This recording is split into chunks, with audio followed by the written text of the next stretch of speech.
Welcome,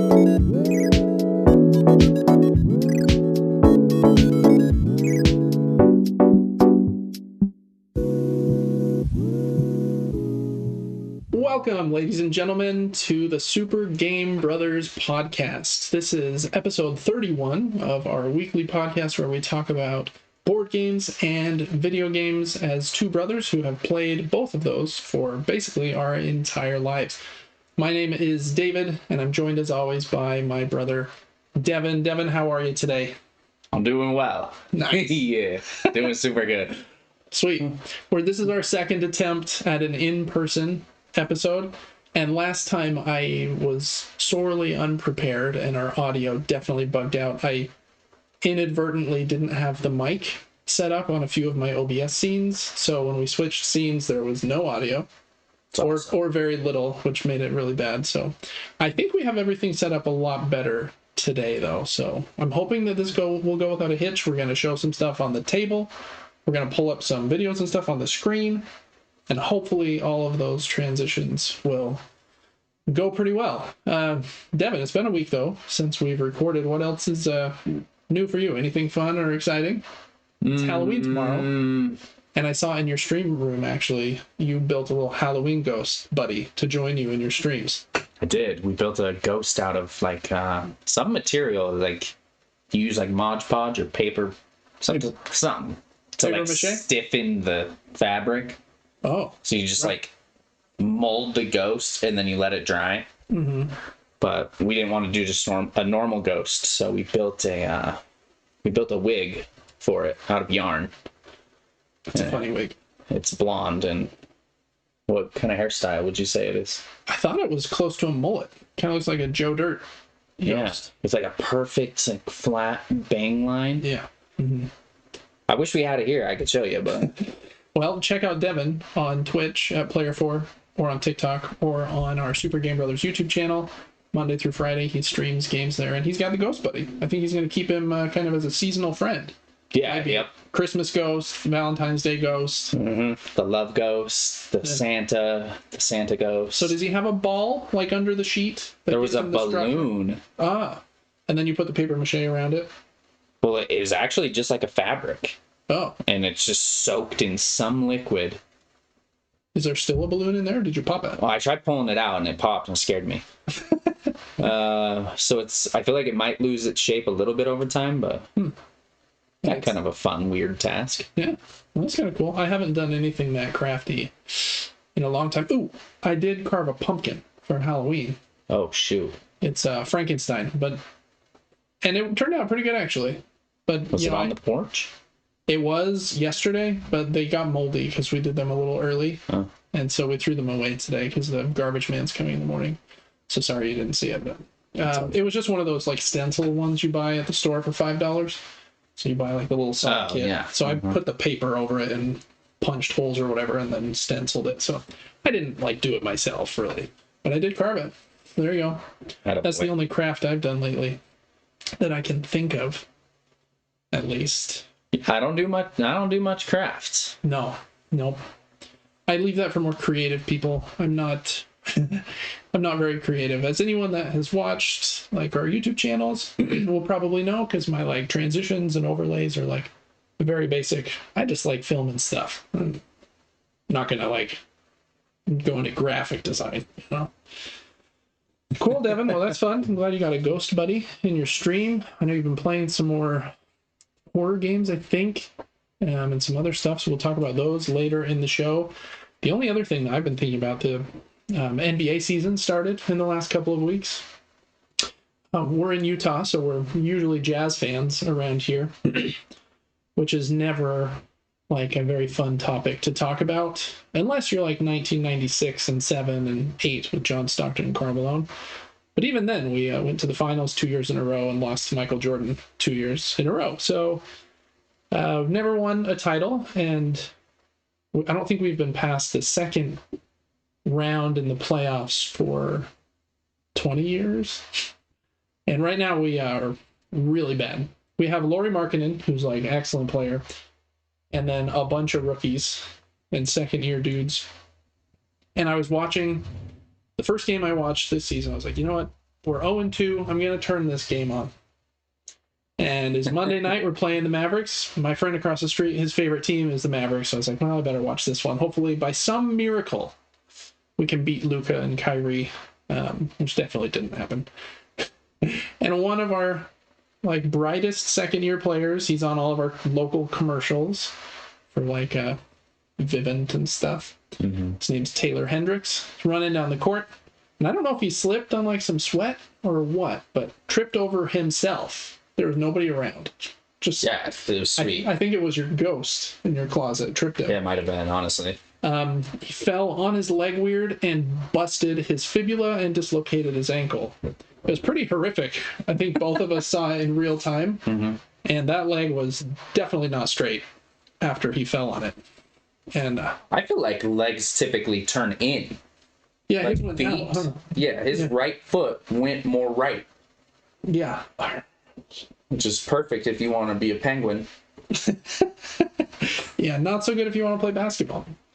It reminded me of Gordon Hayward, who played for the Jazz, was drafted by the Jazz, and then in free agency went to Boston to play with Kyrie. And I don't remember who else they had.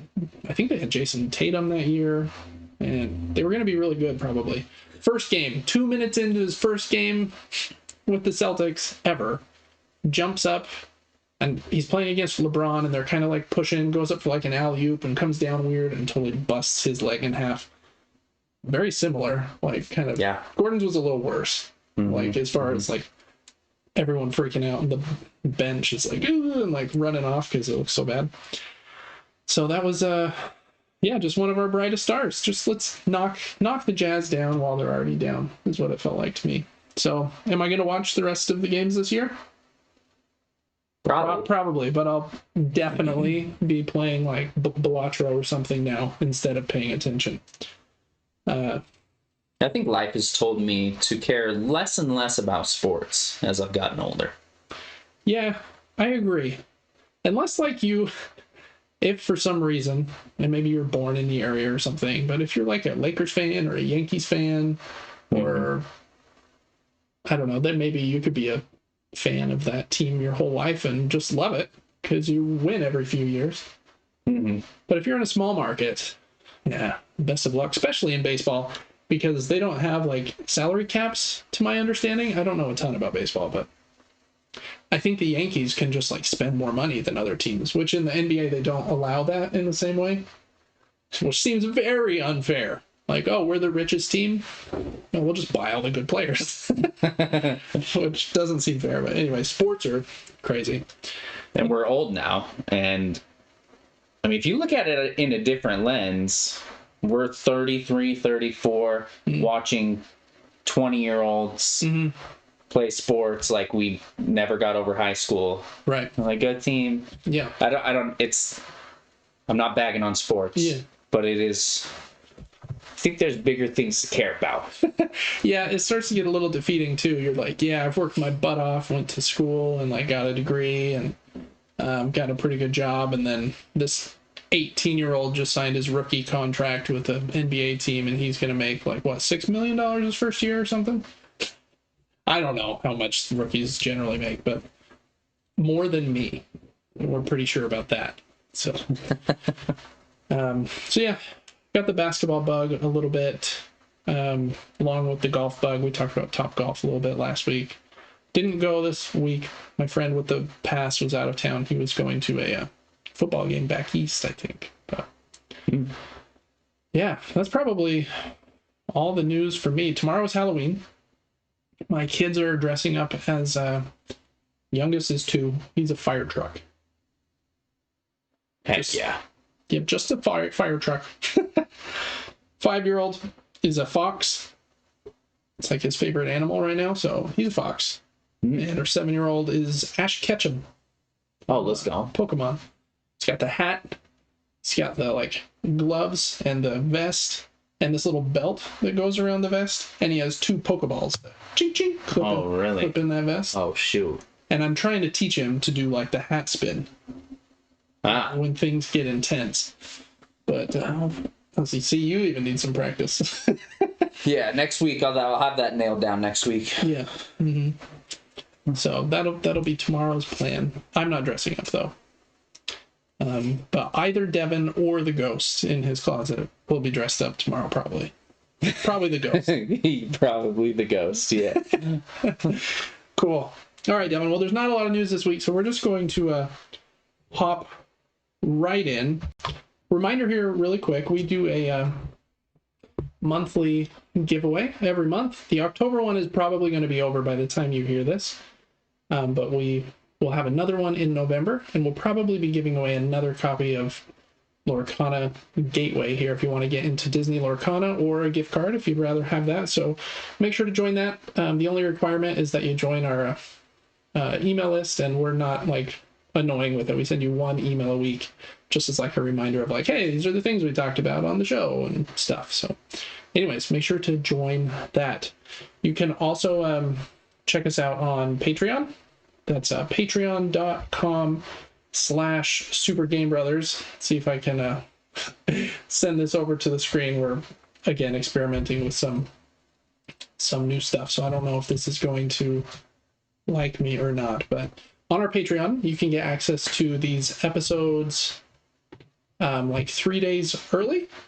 You can also write into the show, and we will talk about and read your messages on the show. You can get your name in the credits and all kinds of other fun stuff. So yeah, make sure to check out our Patreon. We've got 100 and something posts over there already. I didn't mean to be logged in here, but well, there you go. That's a little behind the scenes. You can see our stuff. We got Super Game Brothers has 58 posts on there and some other cool stuff. So we got some fun stuff over there. So make sure to check that out as well. All right. Like I said at the top, this is a board game and video game podcast. We talk about the games we've been playing over the last week, any news items, if there are any, in either of the industries, talk about games and crowdfunding, and then end with a fun segment. We usually start with, we call it the news mini nuke. So these are kind of smaller items, like a new trailer or a new game announcement that probably doesn't deserve its own full-blown news items. Over the last couple of weeks, Devin, for board games, there's been some like lists shown of new the 2025 release schedule for Devir games, and we went over a different one last week, and I can't remember which publisher that was for because I have a terrible memory. It was a Yellow Games who did King of Tokyo. This week, BlueOrange Games has published their 2025 release schedule. So we're going to pull up a few of those, read the kind of synopses, descriptions of those games so that you can kind of see what games BlueOrange is going to be releasing next year. So really quick, first one is called City Tour. And this one is a light co-op game from two pretty well-known designers. It's Johan Benvenuto, who designed Harmonies. Very, very popular game. It's on the floor over there by Devin, actually. I've played it twice. It's very fun. And the other name is Gricha German, or Grike. That one is, he designed Biomos, which I think also came out this year. So I'll read this first description, and we'll just kind of go back and forth. So in City Tour, you and the other players want to pick up passengers in your bus and deliver them to the right stops. How many passengers? That depends on how difficult you want the game to be. Set up the frame of the playing area and place the bus in the starting area. On a turn, someone draws 2 tiles and places 1 tile into the frame, discarding the other one. If you add to the road in front of the bus moves as far as it can. Picking up any passengers waiting on the road and dropping them at the appropriately colored bus stop. Blue passengers only go to blue, etc. The bus only has 6 seats, so you need to manage travel carefully so that you don't strand too many people and have no chance of meeting your goal. I'm not a huge fan of cooperative games usually, but a light, simple one seems kind of cool. I like the outside border. I know you can't see my cursor, I don't think, on the recording, but the outside border of this map is like 4 puzzle pieces put together. And it reminds me of this other game that I have called Twisty Tracks, which has a similar mechanism where you build kind of this border, and then you're building train tracks in the middle, and your trains are kind of looping on these twisty tracks, hence the name of the game. And this one seems kind of similar to that, except it's a cooperative game. Since I already have twisty tracks and I like competitive games anyways, I don't know, this one's really for me. But City Tour was the first one that they had listed here. The next one is called Roll Again. That's 3 words. Roll Again, which is kind of a play on words for roll again. And this one's from 2 pretty well-known designers right now. Well, especially the second one. I'm not sure on the first one, actually. Gregoire Largy and Teo Riviera. Pronunciation probably incorrect, but I'm trying my best here. Teo Riviera, I think, was a co-designer on Far Away, if I remember correctly. And on a game I have right here next to me that Devin and I might play later today called Dracula versus Van Helsing. Pretty prolific designer right now that works together with some other French designers. This is a push your luck dice rolling game. And I'll let Devin take away this description here while I flip through these pictures. Here is the description. Each player in Roll Again has their own player board, 5 dice, and tokens, and 3 mini game boards are shared among all the players. On a turn, you roll your dice, place a pair of them on your player board, then either stop or roll the remaining dice to get a higher result. As long as you keep getting higher numbers, you can move up your player board, which will give you points and symbols when you stop before busting. With the symbols, you cover spaces on the mini games with your tokens, scoring points as you move, or stack tokens. You can acquire cardboard chits. Chit? A chit, yeah. They sometimes call like the little cardboard things you pop out a chit. Weird name. It is weird. You can acquire cardboard chits that are placed in notches in your game board that give you bonuses when you move past them with your dice. I'll be honest, I read a lot of words right there. Did you gather what I just said? Yeah, so just kind of looking up here at this board, Devin. So I guess you roll, and then you put your dice in the bottom. And then you decide if you want to roll again. Oh, yeah. And you have to get a higher result than your last one. But if you do, then you put the dice there, and then again, you decide if you're going to roll again. I really like push your luck games. It's kind of a fun feeling, like, ooh, do I do it or not? And then you can put those chits there on the left of this player board, where you can kind of make your own little engine. Like, ooh, if I get to the second slot, I get a bonus of 4 or whatever those symbols are. So I don't know, that one seems like a fun, kind of very simple family weight game. But again, I like push your luck stuff. So good designer team, I believe. And that's one I'll be kind of watching out for. That is Roll. Say it, Devin. Again. Roll Again. All right, next up is one called Home Staging, and it's a game for 2 to 6 players. And I'll pull it up here shortly.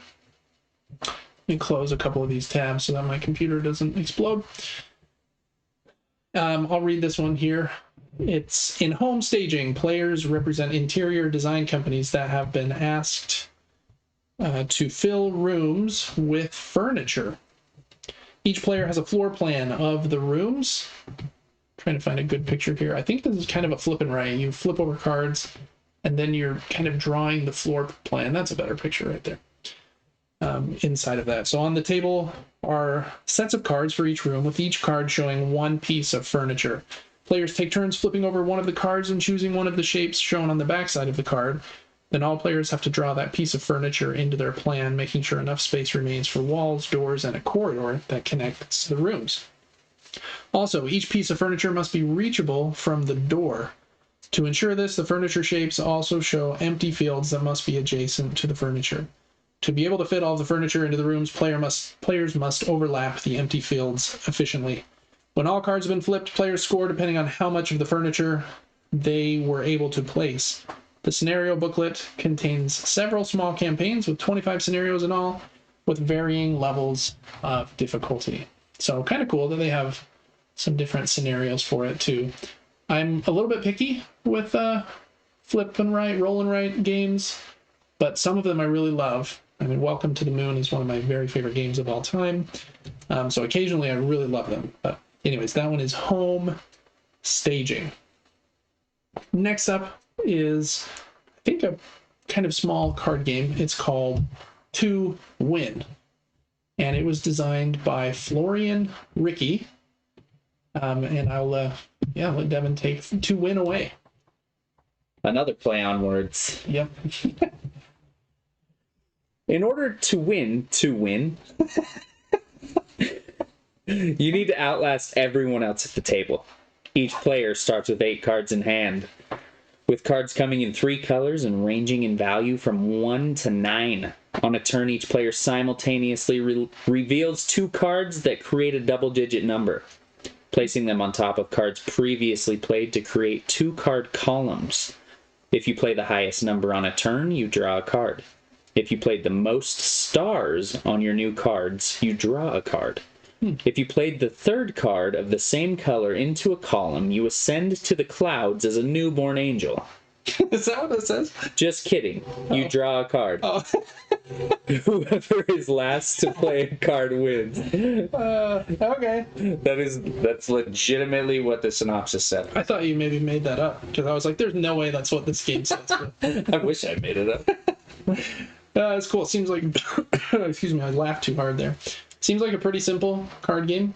I enjoy a lot of simple card games. Push and other games kind of like that are great. So I don't know. That one might be a winner. It might be a 2-winner as well.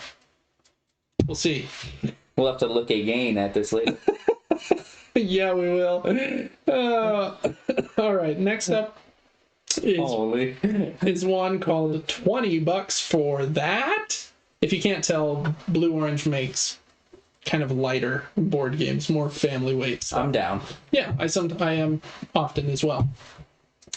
This one has a very weird cover with some cactus underwear on it for some reason.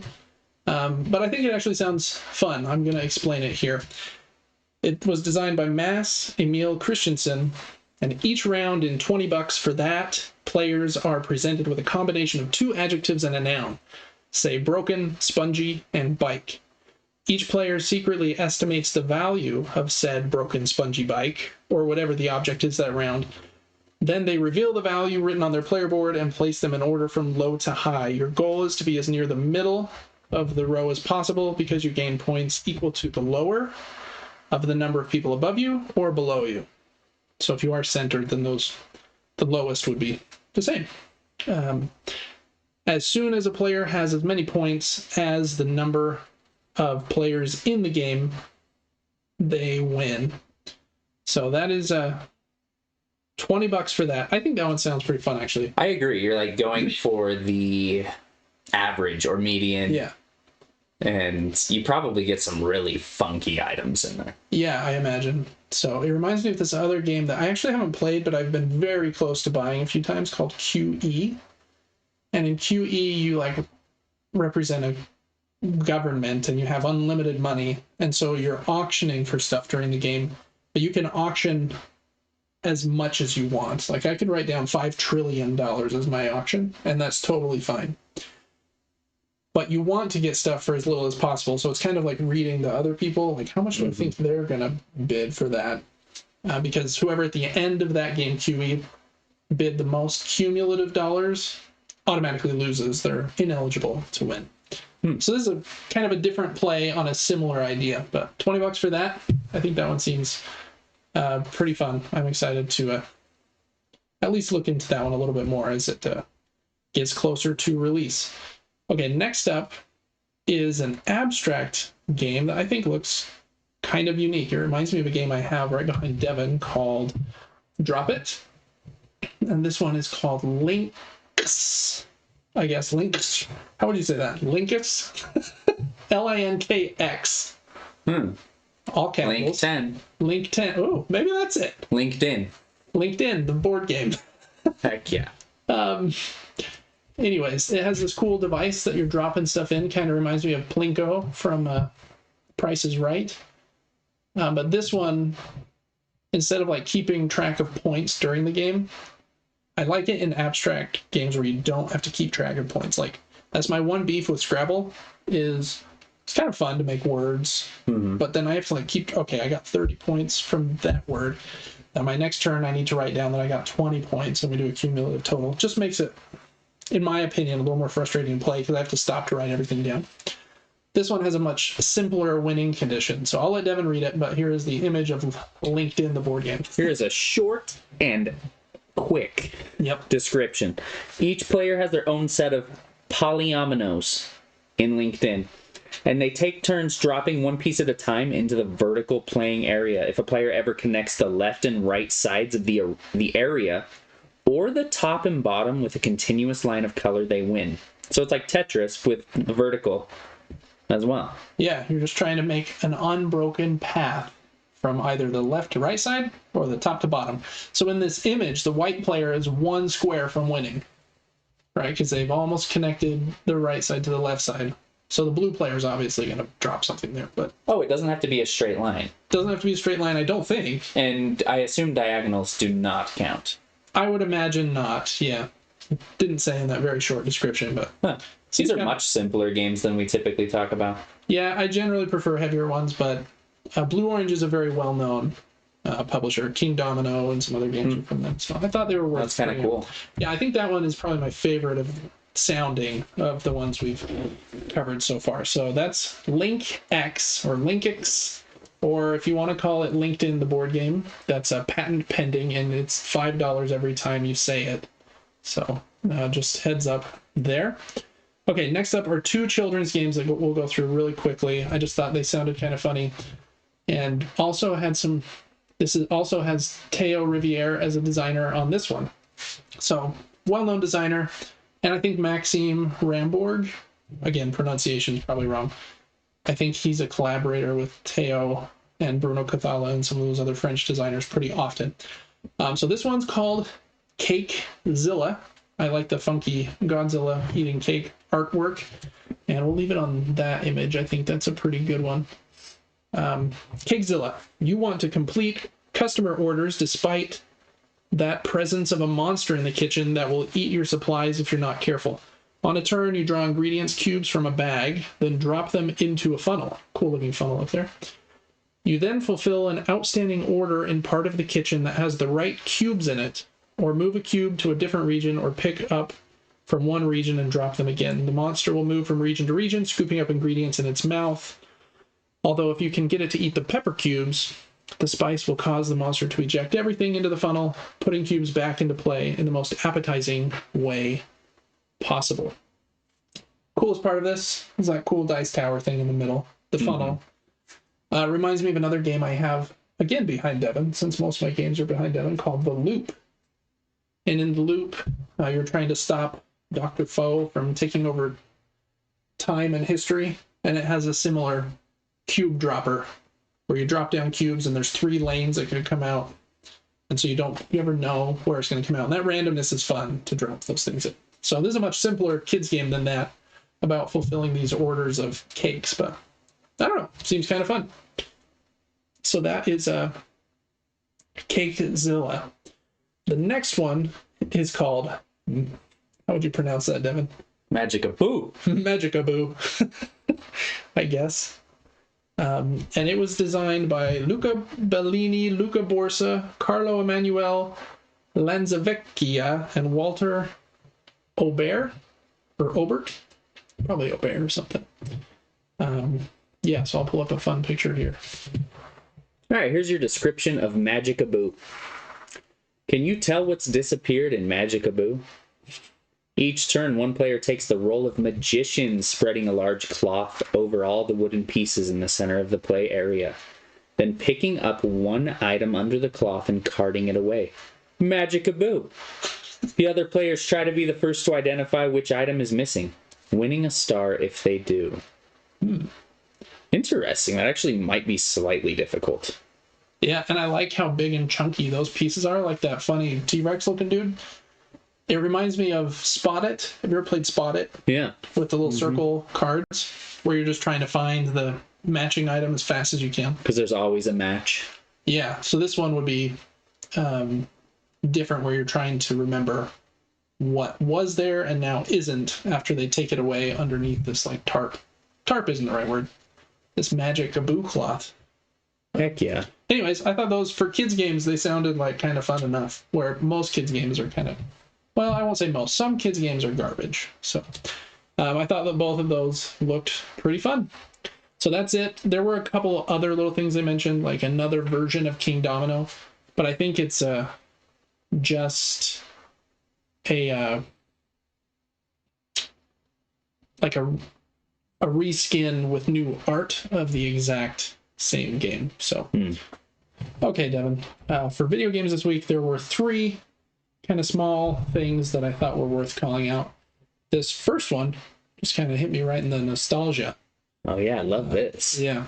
And this is Mighty Morphin Power Rangers Rita's Revenge. I don't remember who the character Rita is. Must be one of the villains, maybe that one.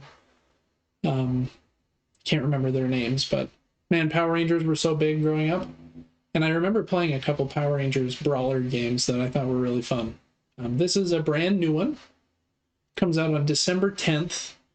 And it has like 3 different modes. The developer said about 70% of the game is brawler mode like this. Kind of reminds me of that new Ninja Turtles game, Shredder's Revenge, which was really good. And then some of the game switches to kind of like the shmup mode. It's not exactly a shmup. You're like shooting down the screen, like into the depth of the screen instead of like up and down. I think they'll show another example of that here in a second. Which I thought was kind of a cool way to mix it up. And those levels, you're generally like chasing this villain. I think his name's Goldor or something. So see how it's kind of like going down screen like Lion King or whatever. And then eventually you catch up to that villain. And when you catch him, it switches yet again to kind of like a last mode where it's a first person, like one-on-one, like punch out fight brawl. Most of the game is in that brawler kind of play mode, which I think would be the most fun. That's kind of a cool idea to mix it up with a few other points of view, because that, I don't know, those other genres did exist. So I thought that was cool. Super cool. Love Power Rangers. Yeah. Another one here, Nintendo announced that the definitive edition of Xenoblade Chronicles X, which is Devin's favorite game, is coming out on March 20th for the Switch, which is very surprising since the new Switch will probably be coming out like in, I don't know, June or May or something. I think this game originally came out for the Wii U like 10 years ago or something. It's a JRPG. I haven't ever played a Xenoblade game, but some people really, really love them. So if that is you, then this is probably something you're very pumped for. And just a shout out to Nintendo, I feel like the Switch has had a very strong, like last year of support, where Mario Brothership is just about to come out, Mario and Luigi. The Zelda game where you play as Princess Zelda just came out. I think Luigi's Mansion 2, like remake or remaster or whatever, came out earlier in the year. And then this comes out in March. And I think there's another game coming out in January that I can't remember which one. Oh, it's Donkey Kong Country, the Wii one, remade. So they've had quite a few big games. Some of them are obviously remasters, but I mean, the Zelda game and the Mario and Luigi game are both new. So they've done a good job. So shout out to Nintendo there. And then last up was probably the trailer I was most pumped for out of these 3. A new trailer for a series of games I really love. For Little Nightmares 3. Oh, I'm also stoked for this. This is the first game in this series that will not be made by Tarsier. They're making that other new horror game that looked kind of similar. I forgot what it was called, though. It doesn't matter. So this one's being made by Supermassive Games. I think that Supermassive made Until Dawn, and if I'm remembering correctly, and what's that horror anthology series they do? Just Dark Pictures. Yeah, Dark I Pictures. think it's them, yeah. If my memory's not mistaken, but this game has 2-player co-op, which is cool. or you can play with an AI partner like in the last couple games. And this trailer is them exploring through a new area called, I think, the Candy Shop or something. Again, looks very cool. I love the like cartoony horror vibe of this series. It's so cool. So, Little Nightmares 3, no date other than 2025, but new trailer, which I was probably more excited about than most people. Really like that game series. And adding co-op is huge. I think that's amazing. Yeah, I think that could be really cool. I hope it plays well in co-op. Like, yeah. What if the two characters kind of like go different directions? Like, how will that break? Hard to know, but hopefully they can handle it well. All right, that's it for the smaller announcements. So we're going to go into new games to subscription services this week. And first up, PlayStation has announced the games coming to PlayStation Plus Essential in November. And in traditional fashion, the headlining game is one I just purchased 2 days ago. So, love that time. Really? I just bought Hot Wheels Unleashed 2 Turbocharged just a couple days ago. It's okay. It was on a killer sale, so I got the $100 version with every piece of like expansion content for like $15. And my kids would have wanted all of those like extra cars and stuff anyways, and they probably would have had like a buy up from this base version.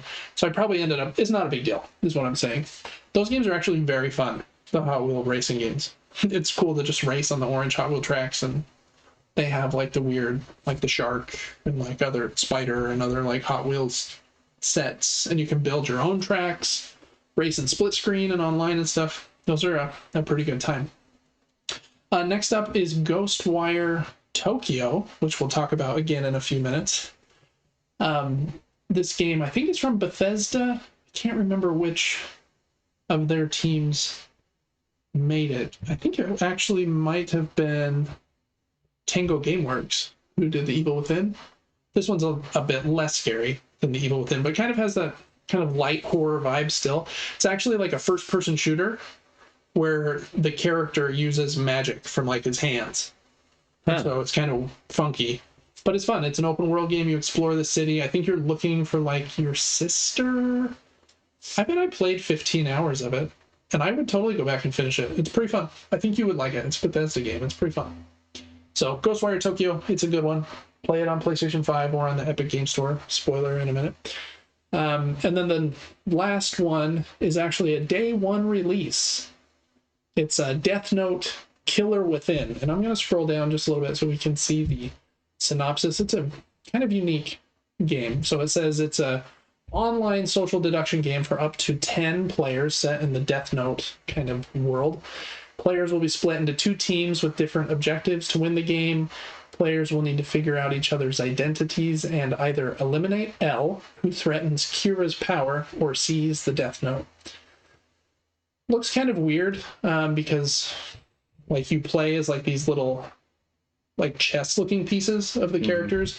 It shows them right here on this image where like the two players are putting down these pieces, and you actually play as one of these pieces, like moving around a town and like trying to figure out who's on the other team and stuff. Seems very much inspired by something like Among Us, where you're trying to figure out like who is on the other team. Like on Among Us, you're trying to figure out who the traitor is. So if you like that kind of game, or Death Note, you might like that one. And just quick reminder for the October games here, make sure to download them before they are no longer available, since these games will stay in your library forever as long as you have PlayStation Plus. So that is everything coming to PlayStation Plus Essential tier for the month of November. I think they're up on what is the date? November 5th, of which I think is Tuesday of next week. Okay, and then for the Nintendo editions here, they have a Super Nintendo app, an NES app, a Nintendo 64 app. If you have Nintendo Online, then you get games in those different apps on the Switch. They also have what I think is a separate app, the Nintendo 64 Mature app, for games that are rated M, because they keeping everything separate like that. kind of like Disney Plus, where they like put their rated R stuff in like a different section, I think. And anyways, that is a tangent. 2 games are coming to that mature app. The first one's called Shadow Man, which I had never even heard of. So if you played Shadow Man, you might want to play that, I guess. And the next up is Turok 2, Seeds of Evil, if you want to fight some more dinosaurs and what looks like some weird aliens. So if you played either of those Nintendo 64 games, then look out for those. And I think they are coming to, see if it says here on the description, are available now. So check those out. As long as you're 17 years old, kids. That's right. Okay, then we've got the Epic Game Store. They have 2 free games this week. The first one is called Witch It. And I actually don't know much about this one, so we're going to read it live with you. But Witch It here is a multiplayer hide-and-seek game set in a vibrant, magical world. Brave hunters seek hidden witches that curse their villages. Wow. Yeah. So if you want to play a game with friends that looks quirky, I mean, hide and seek kind of sounds fun, but just watching this trailer makes it seem a little less fun. It looks like it might be like the mode on Call of Duty where you play prop like hunt. Yeah, prop hunt, exactly. Mm-hmm. That's what it looks like, because these characters are like turning into pizzas and stuff. So anyways, if you want a game based on that with a witchy vibe, then you can get that. And the other game that the Epic Game Store has for free this week, we already talked about. It is Ghostwire Tokyo. So you got your choice. You can play it on PC on the Epic Game Store for free. Make sure to add it to your library. Or if you have PlayStation Plus, Tango Gameworks. Look at me. Such a good memory. You can play it on PlayStation 5. So anyways, that is, excuse me, all of the new games to subscription services this week. All right, for video games that we've been playing, I'm going to switch back to face cam here for a minute, because I think mine is not very new. I'm still playing Balatro, which is just amazing. Play Balatro. This iPad that we're reading our descriptions on, it's basically my Balatro machine. You know, you're sitting in church, it's very hard not to just click on Balatro when I'm supposed to be like paying attention. Yeah, I don't blame you. Honestly. Balatro is it's just great. It's just like an everywhere game, and I love it. Also playing some more Minecraft with my kids. They are really into it. We've kind of made this cool base, like I talked about last week. They're like building portals to the Nether and all about fighting the Ender Dragon. Mm-hmm. And I'm just down in the tunnels mining for the diamonds, because that's the only thing I'm like any help with. So I'm finding all the diamonds and the redstone, the iron, putting out the torches on my big tunnel. Oh, he's getting it out there. Yeah. So pretty hardcore with my with my Minecraft stuff. If we hop back to YouTube really quick, I'm just gonna pull up Devin's video from today, and hopefully let's see, we got subscriptions here. Everybody subscribe to Super Game Brothers, but Devin played a few things today. I don't think there's anything else other than these, so there's not. Yeah, just the games from today. We started with PlayStation Plus members got early access to Monster Hunter Wilds beta. So couple notes here. Here's a cutscene from the game. Beautiful cutscenes, beautiful character design.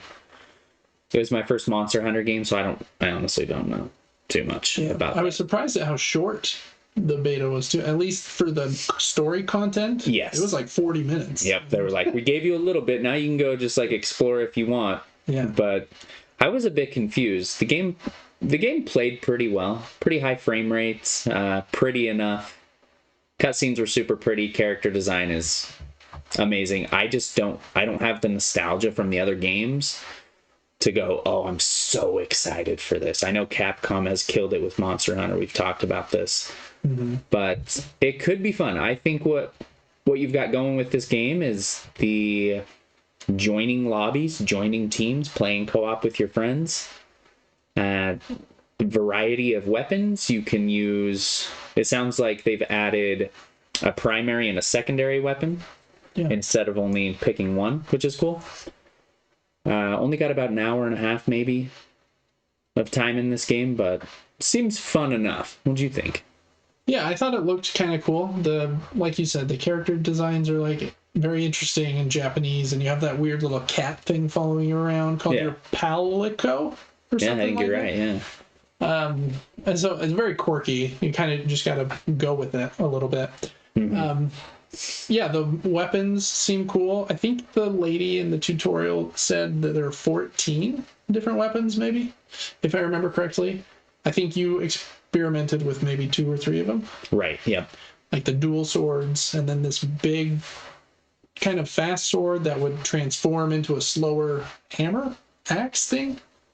Yeah, it had like 2 variations. One was faster, one was slower. Yeah. Some weapons you're like shooting projectiles, like crossbow type gameplay. Yeah. I hardly remember what else there was, but I think people will get super immersed in this and play the heck out of it, honestly. Yeah, I think so. A lot of people really love Monster Hunter World and Iceborne, which I think was the expansion to that one.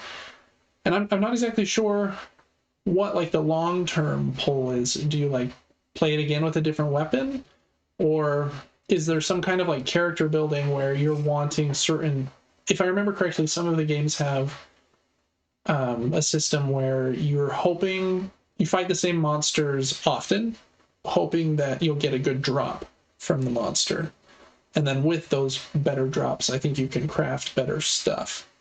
So it kind of has that longer term RPG kind of Destiny like kind of pull. I don't know. Interesting. It seems kind of fun, but again, having never played one and we've played a couple hours of like Wild Hearts, which was also kind of fun. It was because it was co-op. Yeah. It made it decent. It makes a big difference, I think, playing a game that you're a little like less familiar with and unsure if you're going to like it if you're doing it with somebody else. I think that's why Helldivers was such a big hit. Was like most people probably wouldn't have bought that, but they're like, oh, I'm playing with my buddies and they say it's great. Yeah, I'll buy it. So this game's probably going to be massive. I think we talked about this a few weeks ago, but Monster Hunter World is Capcom's best-selling game ever, which is nuts, with like Mega Man and Resident Evil and stuff. Yeah, that makes 0 sense. Yeah, Resident Evil 4 Remake was like so good. And this seems way more niche to me than like Resident Evil. But maybe not, because Resident Evil is like rated M and more horror themed, so maybe it cuts some bit of its audience out that way. But anyways, that was a Monster Hunter, what's it called? Wilds. Let's get some health bars in there and I'm down. You know how, like, let's say I can see the boss's health, so I can strategize how many heals I need to use or save. Yeah. That type of thing. There's no strategy here. Unless you get some dialogue of your friend going, hey, he appears to be weak. He's moving locations. He's tired. And then you're like, okay, maybe I'm doing good. Maybe he's 20% health left. I don't know. But I guess a little more immersive without him.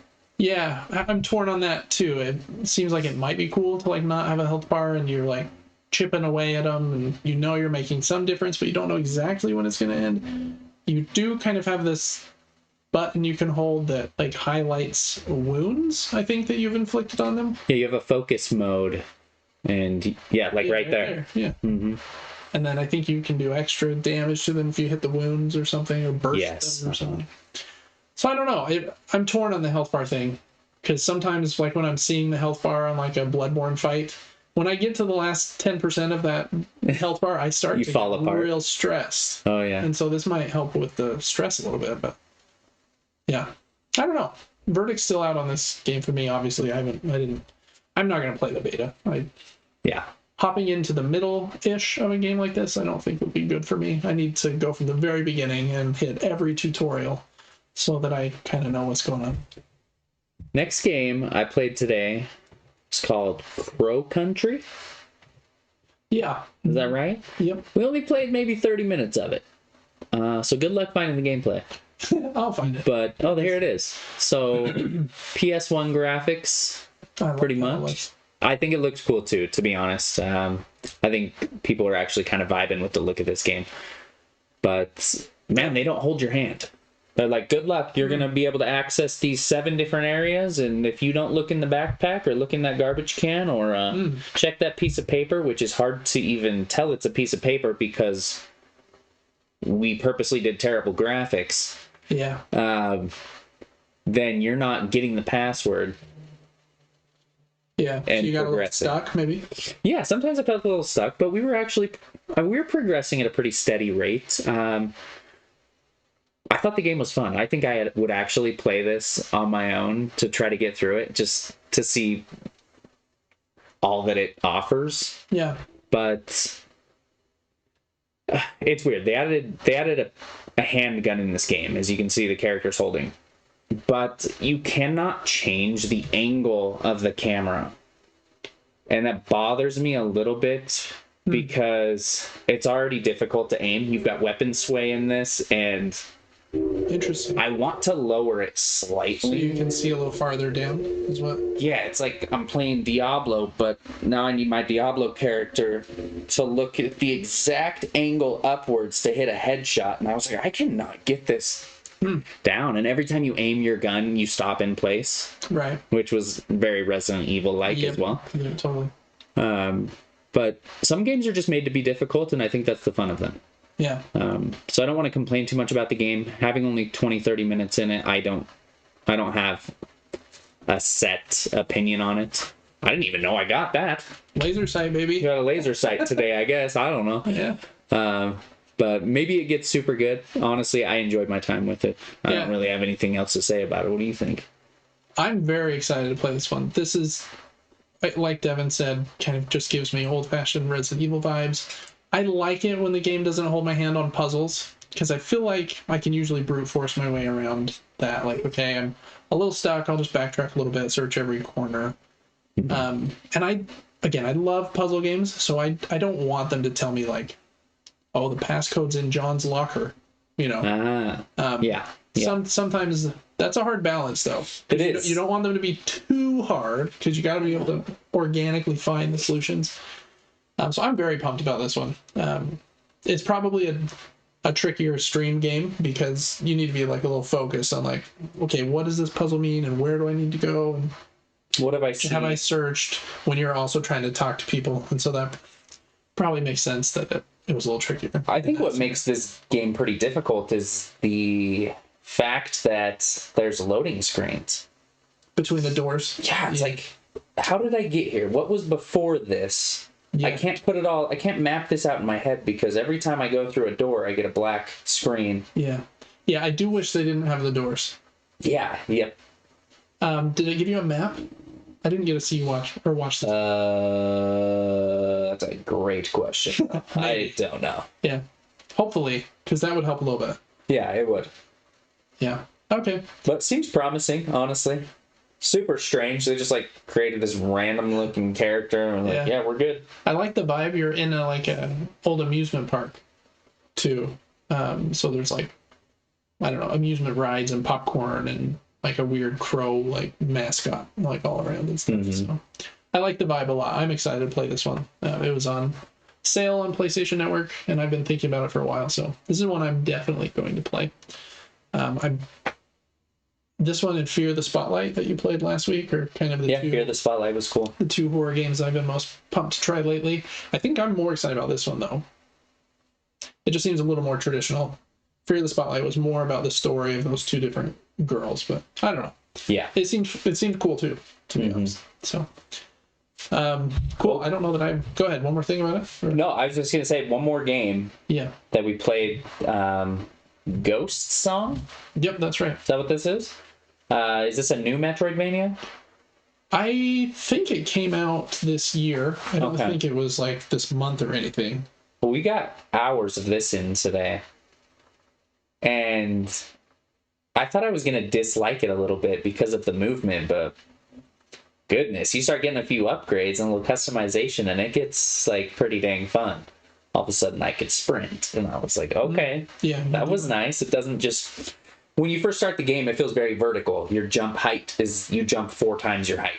You know, crazy amounts of verticality and not much forward and backward movement. And then all of a sudden I have a dash and we're just flying around everywhere. And they have this cool upgrade system. It's a lot like a Souls game or Hollow Knight, where you die in a section, you go to the map, see where I died. I need to get all the way back to that section to get my currency. Right. And then where I'm at here is there's these robots that allow you to level up your character. And you've got three traits, basically. It's like vigor.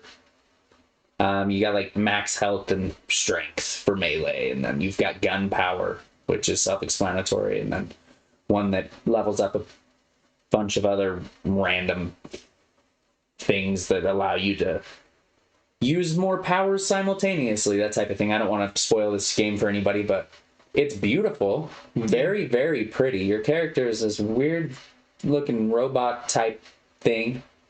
I don't even know. The map system was decent, honestly. Trying to think anything else. Combat's fun. They want you to combine melee with gun power. Your gun overheats, and when your gun overheats, you can melee with using your gun, so you do more damage with an overheated gun. So kind of comboing those. Yeah, and then they start to give you variation in the way the gun shoots, that type of thing.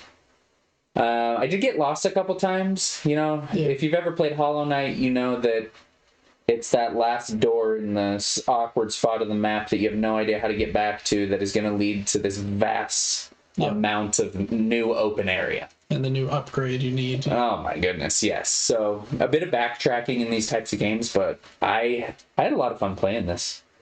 Cool audio to the game. Some enemies were extremely annoying, and you're forced to do the Mega Man trick right here, where you slightly head glitch, jump up and down, spamming square. But it was fun. How much did you get to watch?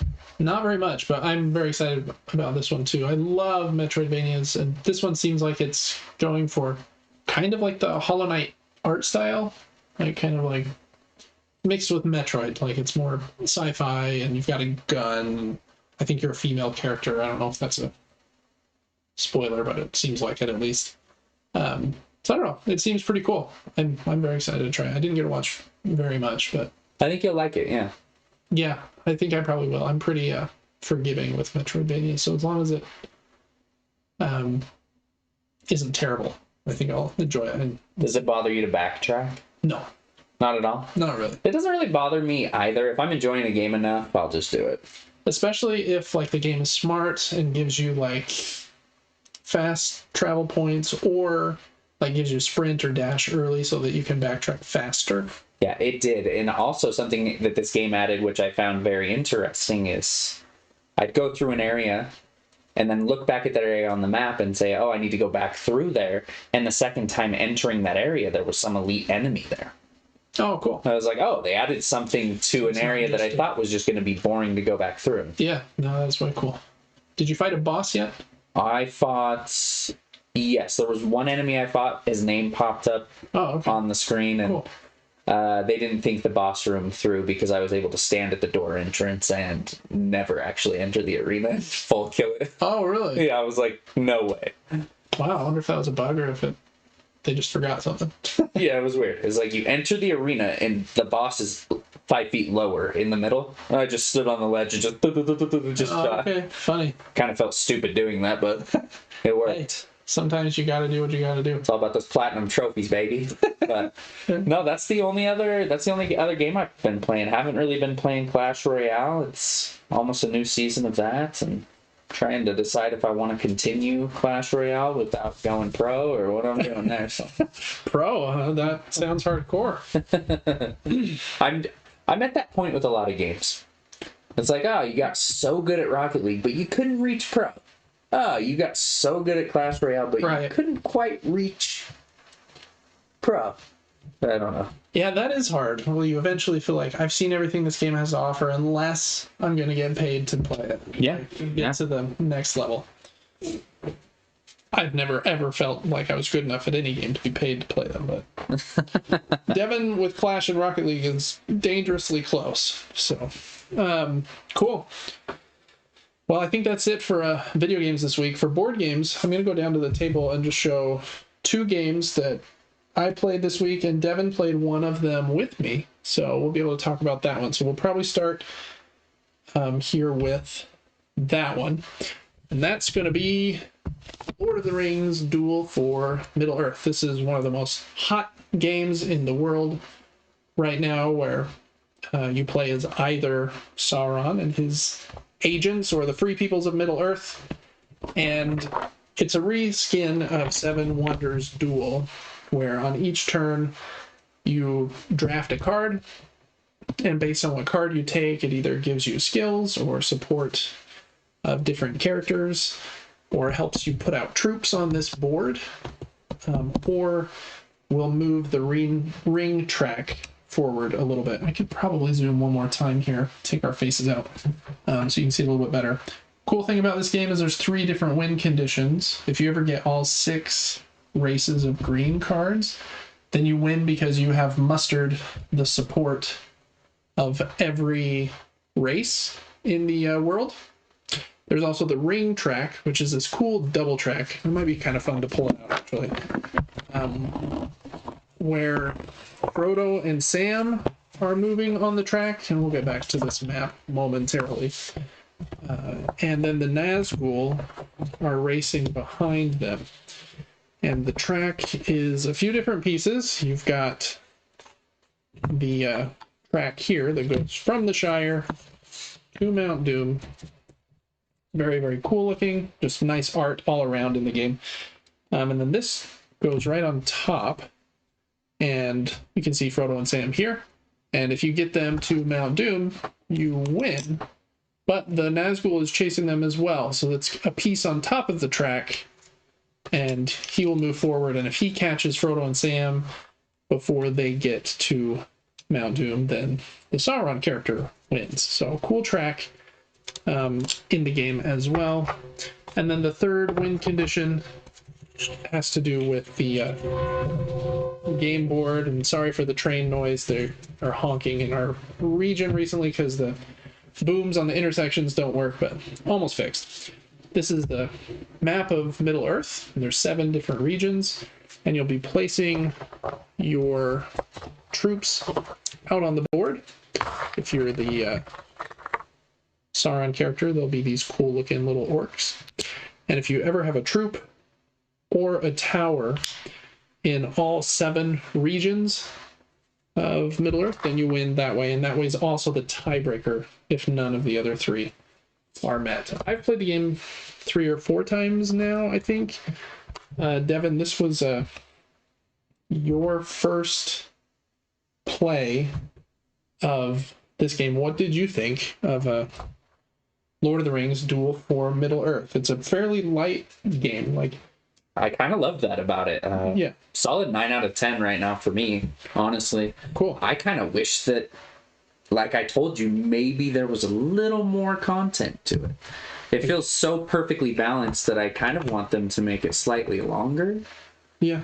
So that you can build your journey a little more thoroughly and uniquely to come out on top. Fantastic game. I don't know what this game costs, but I think anybody should get it because you could teach this to literally anyone.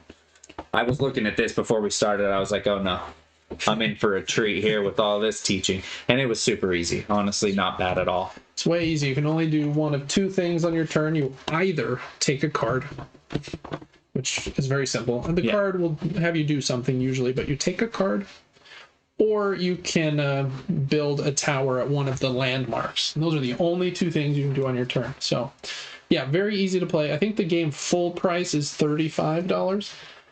I got it for $25, kind of on like a early bird pre-order deal.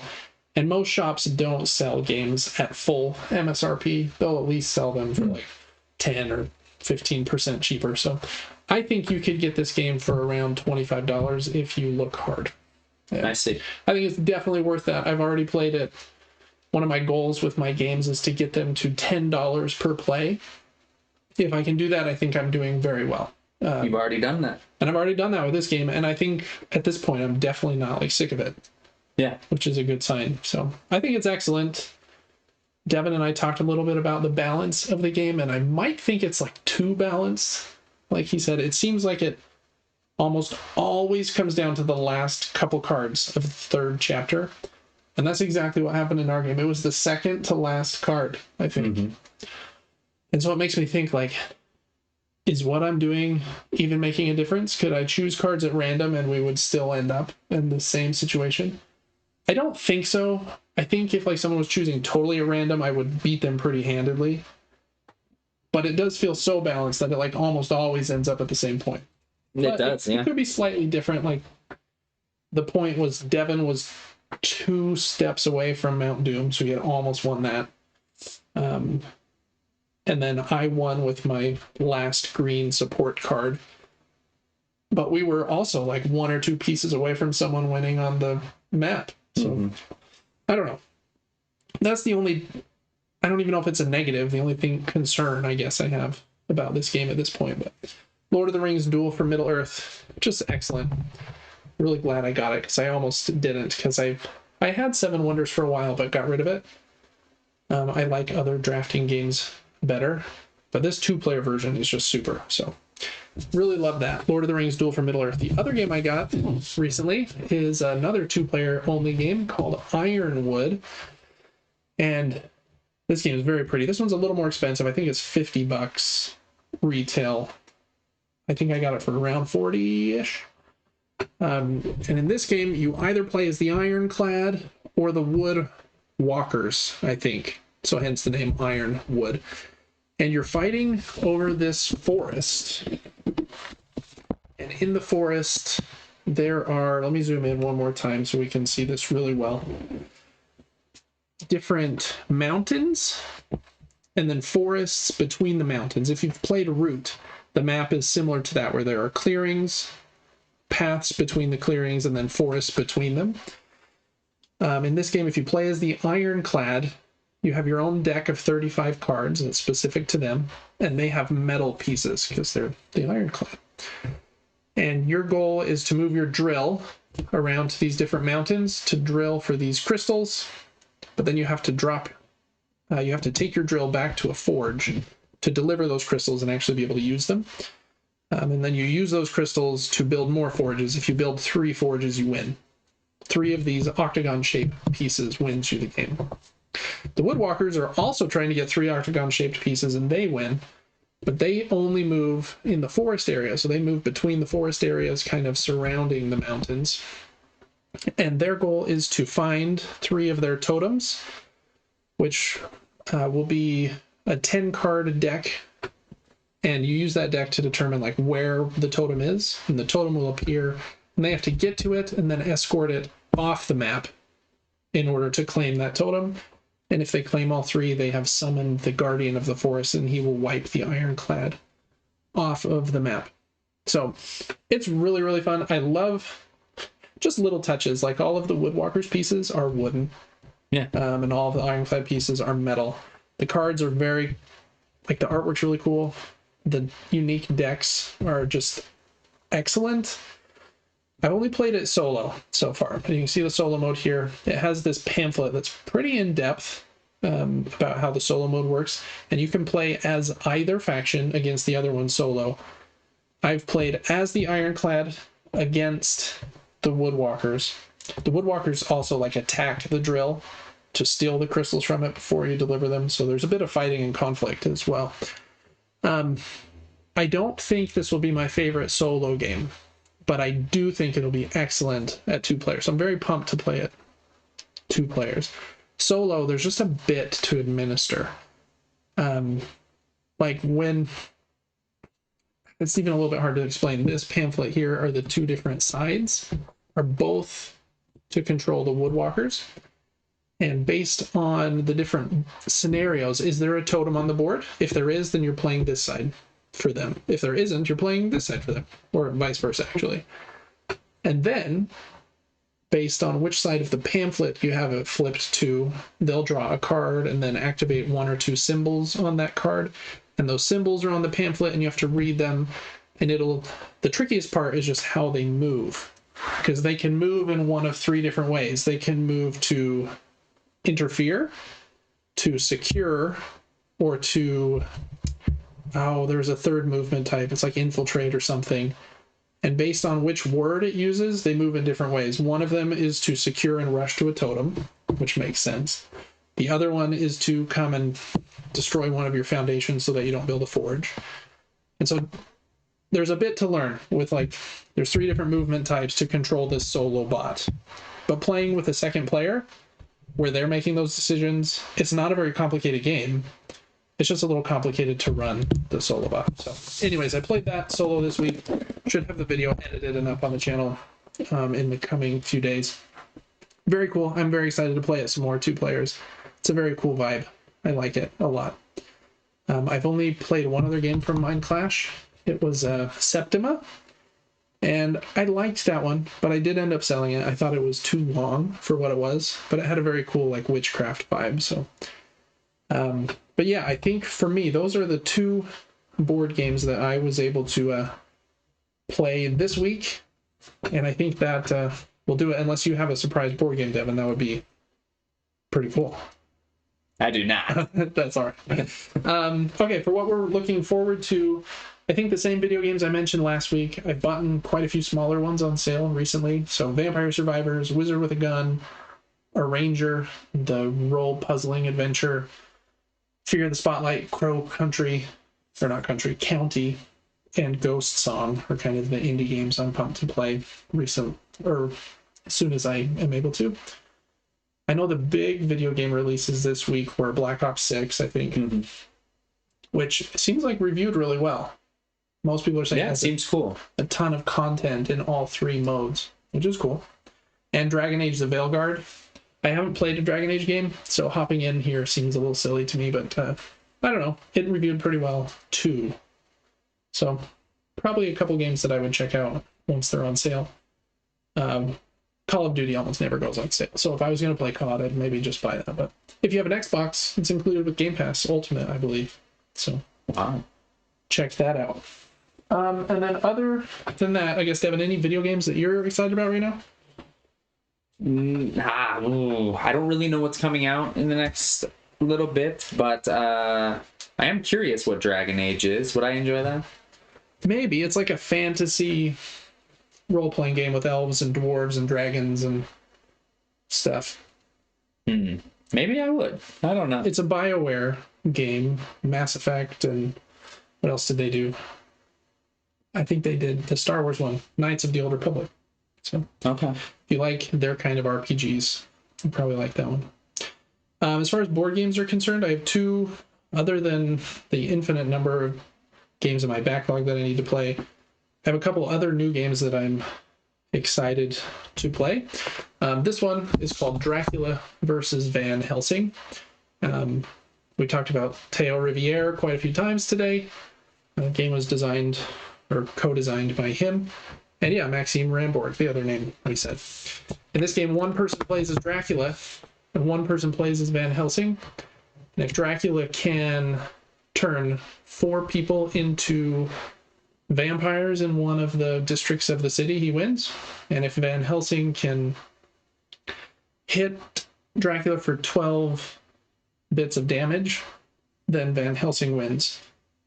It's kind of a unique game. It's kind of like a card game. You have these little trays, and maybe I can open it really quick and just show you. I think it's pretty simple to get out here, actually. I won't pull the board out. But you have one of these little card holders, and you'll have one facing you, and your opponent will have one facing them, and you'll have some of these cards on it. And so you can see your hand of cards, but your opponent can't, obviously. And then on each turn, you draw a new one from the stack. You haven't shuffled that, have you? No, I haven't. I was going to say there ain't no way. I did, I just got the miracle hands. On each turn, you draw a card from the stack and then either play that one or swap it for one from your tray and play that one. And the cards have a different suit, like this is the yellow suit with this cross symbol, and the different values from 1 to 8 have a different ability that you get to do when you discard them. Number 8 is powerful because it ends the round immediately and your opponent doesn't get another turn. Number 4 lets you swap the position of 2 of your cards, and these 5 cards are lined up with the 5 districts of the main board. And so then at the end of the round, we basically reveal the 5 cards, and my left one is compared with my opponent's in that same line. And if I have a higher number than them, and I'm Dracula, I convert somebody in that left district to a vampire. So you're trying to keep like score in your lanes, but there are also different suits of cards, so it's kind of like a trick taker, but not really. Anyways, a very unique 2-player game. It's supposed to be very good. Plays in like 20 to 30 minutes. Has this cool little box with the Dracula coffin to hold all of the cards and stuff. They're actually not cards, they're cardboard tokens, even though they're used like cards in the game. So anyways, that one's I think been pretty popular the last couple of years. I'm excited to try that along with Ironwood again at 2 players. That's probably it for me. Well, one more actually. One of my favorite games is Evergreen. A really fun game about collecting sunlight with trees. It's a spatial puzzle, and tomorrow both expansions for that should be delivering.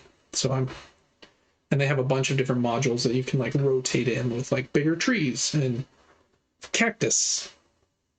I think it's cacti and stuff. So I'm excited to try both of those. All right, we got one bit of news this week.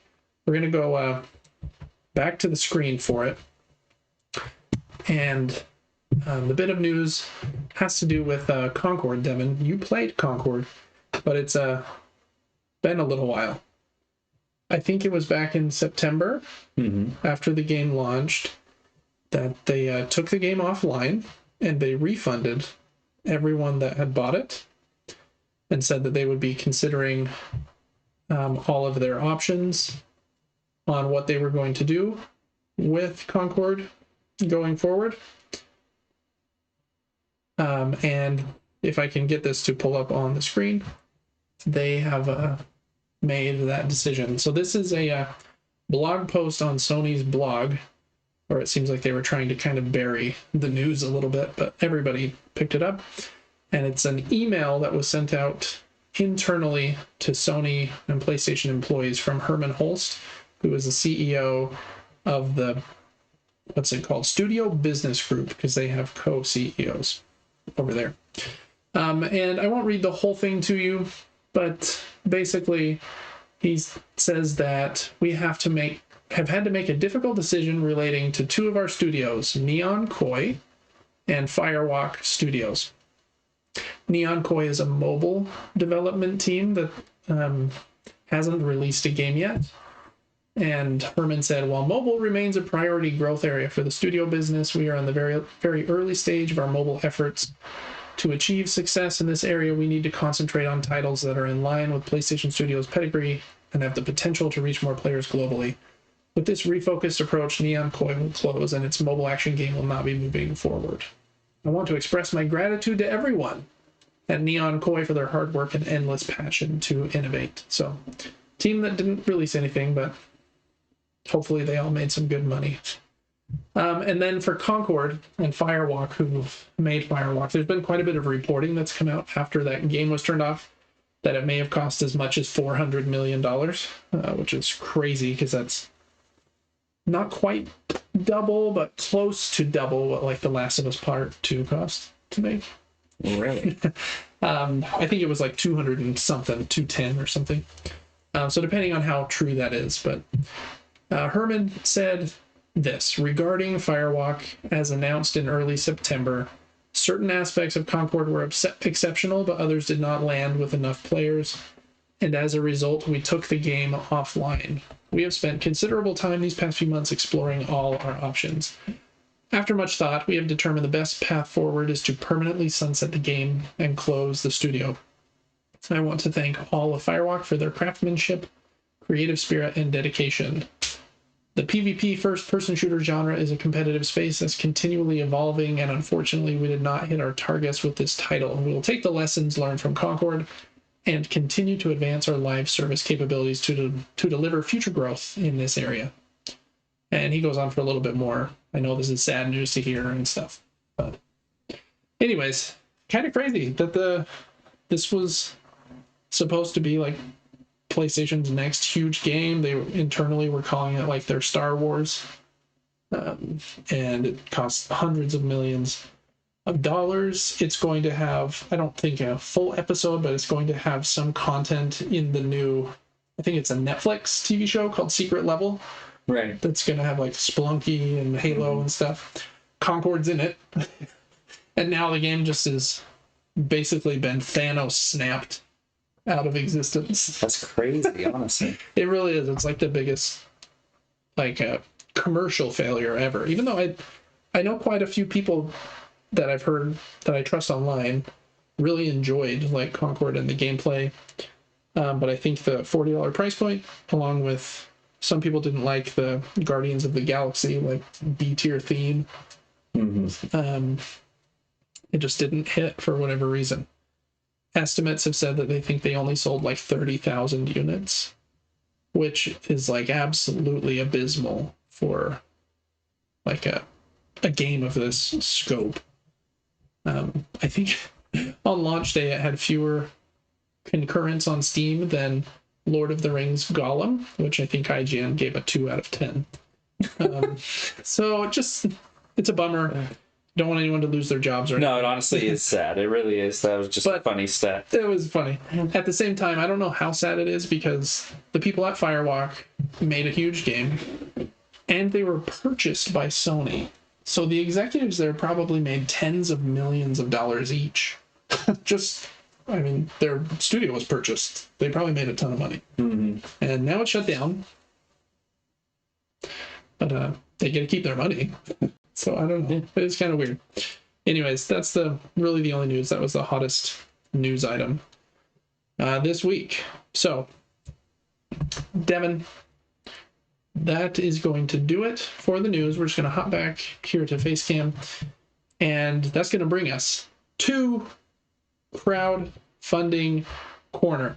And in crowdfunding corner, we go over board games that are in crowdfunding at the moment, and that usually that are ending in like the next, I don't know, 10 to 14 days. It's not always a perfect science, but I've chosen, how many is that? 7 games this week that I thought were worth taking a peek at. Okay, so the first one here is called Rumble Planet, and they're marketing it as a tactical battle royale game for 2 to 5 players. Weird miniatures. It's a game on GameFound, which I feel like GameFound especially is like a miniatures focused place. That has this weird boss expansion with this T-Rex with guns. Because if you're gonna be in Fortnite, the board game, a T-Rex with guns can be too, 100%. Anyways, but in this game, you basically move a character along across a board, and you're picking up loot in these chests, and then you're equipping that loot to your character, but the loot slowly degrades over time, so you have to always keep moving to find new loot, and if you can get the high ground, you deal extra damage to the people you fight. You can't ever be like killed and knocked out of this game. Player elimination is usually something that board gamers don't like, because if the game lasts an hour and I have to wait 25 minutes for everyone else to finish, that's not a good feeling usually. So you can't be knocked out, but if you lose a combat, I think you lose some of your like equipment or things like that. You can also upgrade gear by fusing pieces of gear together. Very kind of I don't know, looks very unique and odd to me. I don't think it's a David game, because I'm more of a Euro guy, but definitely unique. I thought the artwork was whimsical and quirky enough that it's kind of fun. But again, I don't think this is a David game per se. I do want to just click real quick and see if I can zoom out just a little bit. I feel like we're seeing a little too much at one time. Okay. Yeah, I don't know that there's much else to say here. You can get pre-printed. That's not the word. Pre-painted miniatures if you want this stuff all painted for you, it looks like. And there are a few different tiers, I think, and they have 3D risers for those raised areas. And cool pieces with I like tracks that are double layered and cool. But yeah, I think that's really it. Expansions, and let's click down here to the rewards period or section. I just want to see the different sections. So you got a $65 core pledge. That one I don't think has miniatures. Ooh.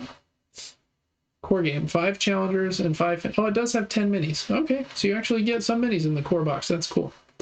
And then there is the gameplay all in for $95 that has the expansion and a couple extra boxes, and then the pre-painted all in.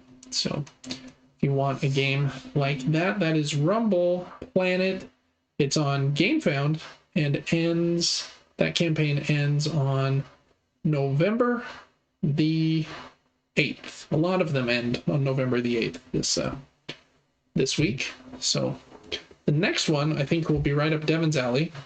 Ooh. We'll see if it will send over to the TV for us. It's called The Maniac, and it's also on GameFound. And this one is a little quirky to me, but seems like it could be fun. It's basically a horror movie game for 1 to 6 players, where 6 different characters go to stay at this, cabin in the woods. And you'll be exploring this house, finding gear and stuff. But eventually one of the 6 players will stumble upon a cursed mask and become the villain or the killer for that game. So it's kind of a cool idea that you don't know which of the 6 is going to be. And then you can also play it solo and in a different variant where someone chooses to be the maniac right from the beginning. But I think that standard mode sounds the most unique. Then the maniac plays on their own board. I think it looked like a dry erase board where they're writing where they are going in the house. And they keep that hidden from everyone so that you don't know where the maniac is, but they also don't know, the maniac doesn't know exactly where you are. They call it a double hidden movement mechanism, which is kind of cool. Hidden movement can be fun, where I'm doing something and trying to hide from you, and you don't know on the board exactly where I am. I don't know how that works when you are putting miniatures on the board. And I looked through here, I couldn't find the rulebook or exactly where they explain that. They just mentioned double hidden movement mechanism. So anyways, and then you win as the maniac if you kill all of the survivors. Again, player elimination is not a thing most people like. So if you are killed, then you come back as either the sheriff, who is called by one of the other survivors, and then you come back and play the sheriff trying to help out, or this other guy who's like a helper. Sheriff Loomis or Tommy. So even if you get killed, you're not out of the game, which is a good feeling. So they have a standard version and then version with the here's that maniac board with the marker where they're marking where they're going. And then there is a big deluxe version that has a raised house board and a 3D tower you can climb around to different sections and stuff. So if you like horror stuff and kind of hide and seek style games, that is what this one seems to be. So that is the Maniac. It's also on GameFound and also ends on November 8th. Okay, next up we've got some on Kickstarter. This one is Harvest Fall Festival and the Golden Edition reprint. So Harvest came out earlier this year. And it's a farming game where you are kind of harvesting and growing crops And building buildings on your farms is a worker placement game where you have 3 workers each turn, and they can go to like the store to get new seeds, or go out and work in your plot to grow crops, or go buy buildings, or excavate the forest. This is an expansion for that game. The expansion includes a new mini board that goes on the right side of the base game, and here are all the components for the expansion. So every player gets a 4th worker, and that worker is not a wheelbarrow shape, it's like a festival basket. And so only one of your 4 workers can go to the fall festival. You can only send your basket to the fall festival. You can't send a wheelbarrow to the fall festival. On the festival board, you can get some pies, and if you get, that's a set collection mechanism. If you get 5 different kinds of pies, you get 16 points. You can also get these novelties that give you like 1 bonus action. There's also 2 new asymmetric characters. That's one of the cool things about Harvest, is there are, I think, 8 in the base game, 4 promo ones, so there's 12. And then this is going to add a couple new ones. So it has those cool Anna meeples as well. A couple new tiles for the solo mode, and 13 new solo challenges. And then some other promos for, I think these are cardboard tiles that go on top of different locations on the board to change them. It's a mini expansion called Street Fair, and some Halloween themed characters.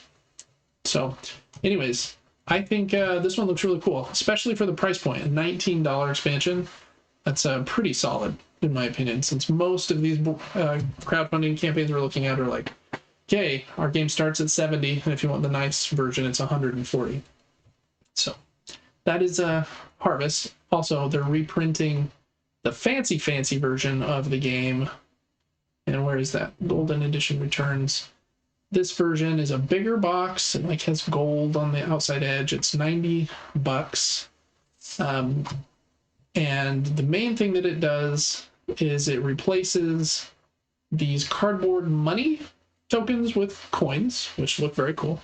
And it replaces the cardboard plants with wooden plant pieces, which again look very cool on your farm board, which is here. You're only seeing a portion of it. So I think Harvest is one of my favorite games that I've gotten this year.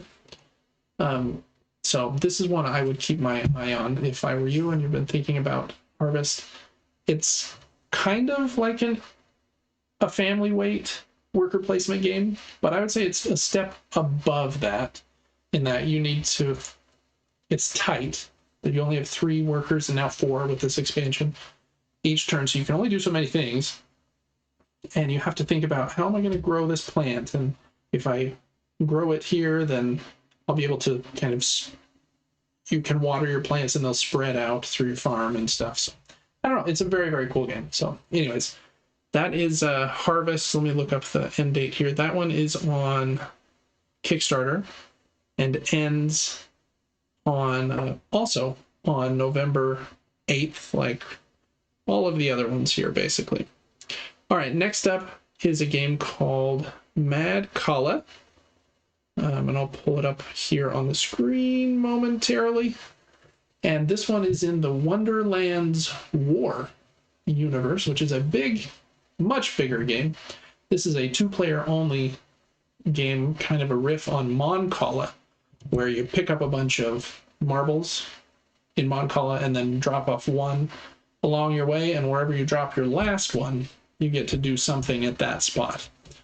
And so this one kind of uses that mechanism at this tea party with the Mad Hatter. You also get to play these other civilian cards in order to deal damage to your opponent. And I think the damage is kept track of on this cookie dial, so it's, you're stealing cookies instead of like blood and guts. But I really like the Alice in Wonderland theming that goes into these games. It comes with a neoprene playmat, which is very cool. I really appreciate those. And I think they even say in here that it fits in the box, which is also very cool. Nice cards. Comes with nice like poker chips instead of cardboard pieces for those. So it's a pretty, yeah, the playmat does fit right there in the box. pretty deluxe looking game, and they only have one version. There's not like a, I don't know, an ultra deluxe or a base version. And if you back it, you also get this faction Caterpillar expansion for free. So anyways, that is Mad Kalla. It has cool artwork. I think the artwork and the game were both designed by Manny Tremblay, who I really enjoy his games. Dice Throne is my favorite of his.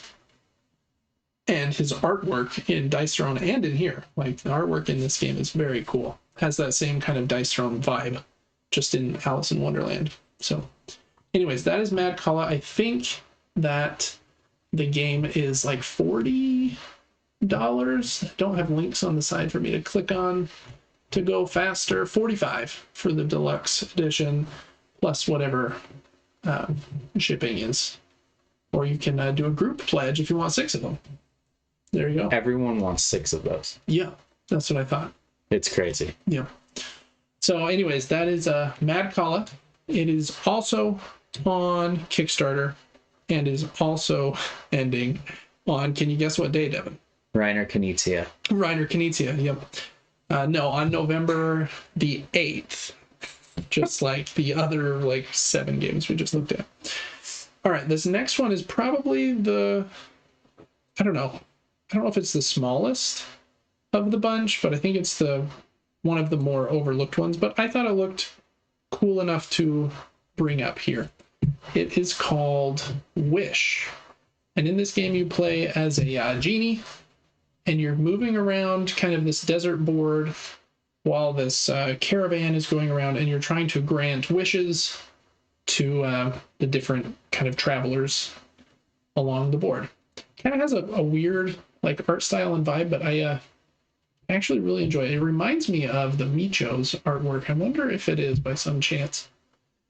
Let's see if it says. That would be cool if I just totally guessed that just by looking at it. But anyways, you move around and get these magic crystals, and then you use them on your player board to do different actions. Eventually you can take like this little blocker out of your middle action and upgrade your djinn, and then you're completing people's wishes or these contracts on the board by using those crystals to fulfill their wish, and then those people become like your followers. I think the card like slides on your board or something. That bottom section probably gives you some ability. And then you can build out some cool monuments on the board with those followers, and all of it kind of in a race to earn points. So it's a bit of like engine building. Your djinn or your genie gets a little bit stronger as the game progresses. You're completing contracts to fulfill wishes, and yeah, and I don't know, I just kind of like the quirky art style. And I do think that the genies are acrylic standees. That's what it looks like. So if they're not acrylic, that would be like, seems like, whoa, get out of here, ad block. A little bit deceiving. So I don't know. I thought for a kind of unknown game, it kind of had a cool vibe. It's $49 for the core edition. And let's see if I can, there is also a solo mode and a team mode. And it's a pretty light game. They're saying it's not very lucky, but it's on the kind of family weight side. A bit more calm, not like in your face, and kind of fast paced. So anyways, there's the core pledge at $49. The Kickstarter pledge is $6 more. And I mean, that $6 is well spent in my opinion, because it comes with the acrylic djinns. So I guess they're not acrylic in that $6 cheaper version. And the player boards are double layered. And that is alone worth $6 to me. Double layered boards over flat ones all day, every day. Oh, yeah. So anyways, that's Wish. Can you guess what day that one ends, Devin? November 8th. Let's take a peek because I don't remember. It ends on, yeah, if you couldn't guess, that is November the 8th. Heck yeah. And it's also on Kickstarter. Okay, next up, this one's actually, well, this one falls in the same category as the last one, where it seems like it's kind of a lesser known overlooked game that might faceplant hard and not be very good, but it might surprise you. Couldn't faceplant like Concord, dude. Oh, burn. This one is called Treat, Please. And you are trying to spend a week in the lives of very good boys, very good dogs. It's a family-friendly hand builder, it says. 2 to 4 players, 30 to 60 minutes, ages 13 plus. And you're getting these bones, and then you're spending those bones in order to get new behavior cards for your dog. That might be perch on the sofa, or stare longingly at the fridge. Or groom yourself, scratch your head, stare out the window. I really like dogs, and we only have one little dog, but I think their vibe is just so funny. So games about dogs, just for some reason, get a little bit of like a boon for me. You can also collect their set collection in the game. If you get cards of the same color, I think they give you a bonus. And if you get the most affection from your owner at the end of 7 rounds or the week, then you win the game. What stood out to me about this game was cute artwork. Seems simple. Just a light card game. It's also a very low price point, $29 for the game. That doesn't include shipping, obviously. But man, that's like a very, very solid entry point. I think Flat Out Games is another publisher that tries to hit that $29 price point with their Kickstarter projects, and I think that has helped them a lot. So anyways, that is a Treat, Please. If you like dogs, or simple family weight card games, or possibly, both, then this one might be for you. That one ends on Devin, can you guess the day? November 8th. That one doesn't. It ends on November 12th. So that was a little bit of a fake out there. But 4 days later. So you got till the 12th on that one. Okay, and then last up today is the newest expansion for Root. This is the Homeland expansion. We've known this one's been coming for a little while because they tweeted about the frogs and the bats. Root is one of my very favorite games. It's also one of the games that's hardest to get played because it's tough to teach. If you have most of the content, it is a lot of boxes, and it's fairly complex. But man, what a cool game it is, and what a cool experience. So yeah, we knew about the bats and the frogs. So let's read a little bit about them. The expansion comes with, for $50, the Homeland characters here that we'll talk about in a minute, a new deck of cards, which will be the 3rd. There's the base deck, then the Exiles deck, I forget what it's called, and then this new one is called the Squires and Disciples deck, so it plays a little different. And then the Hirelings pack for the new characters. I don't have the Hirelings in Root. That's something I'm still thinking about getting. It's basically like, if I'm playing as one faction, I think, if I'm understanding correctly, I can hire some of the members of different factions to like help me. It's supposed to be like pretty good at lower player counts to make the board a little messier. I thought this was a really cool surprise. They most of their expansions have 2 factions. They mixed it up by throwing in a surprise faction that was not included on like the artwork, and it's the Knaves of the Deepwood. So is that a skunk or a badger? I think it's a skunk. We'll look in just a second. I also want to give a shout out to this in a second. So we'll read about the new content, then we're going to come back up to that pledge. So first up are the bats. They're the Twilight Council. Sickened by the enduring conflict, the Twilight Council hosts assemblies to end the war, bringing together all the woodland from the lowliest mouse in a sack to the mightiest hawk with a royal claim. The assemblies emphasize political connections over pure numbers of warriors, pushing the factions away from bloody battle and toward heated debate. As the council progresses in their mission, they can declare edicts to change how the assemblies work, manipulating their enemies' incentives and actions. Anyways, you seems like you're trying to stop fighting, but as the bats, but get into debates, which is very interesting. They seem very unique. Devin, I'm going to have you read this one. This is the Lily Pad diaspora. Is that how you would pronounce that word? That's how I'm gonna say it. Cool. Scattered long ago and suppressed ever since, the lily pad diaspora now hopes to call the woodland home. While they work to integrate peacefully, peace is rare in the midst of civil war. As they train their warriors, they must endure that their desire for safety does not tip into outright aggression. With weapons at the ready, a simple misunderstanding between the diaspora and the woodland can flare into vicious reprisals. Yep. Hardening the diaspora's militancy and spreading resentment against their cause. Yeah, so it seems like they have like one of two sides. They either are peaceful or they're not, which is kind of interesting. They are also, I think, the only faction that adds a new suit of cards to the map. Because the cards are usually like orange, yellow, and red, which is like foxes, and there's 3 different symbols. But they add a new green suit of cards, which is interesting. And then this is the surprise one. The Knaves of the Deepwood. Nobody really knows how the Knaves of the Deepwood got together, but the myths are many. From the tree line, these miscreants and ne'er-do-wells sally forth, raiding barracks and baggage trains and making off with warriors in tow as hostages. Why?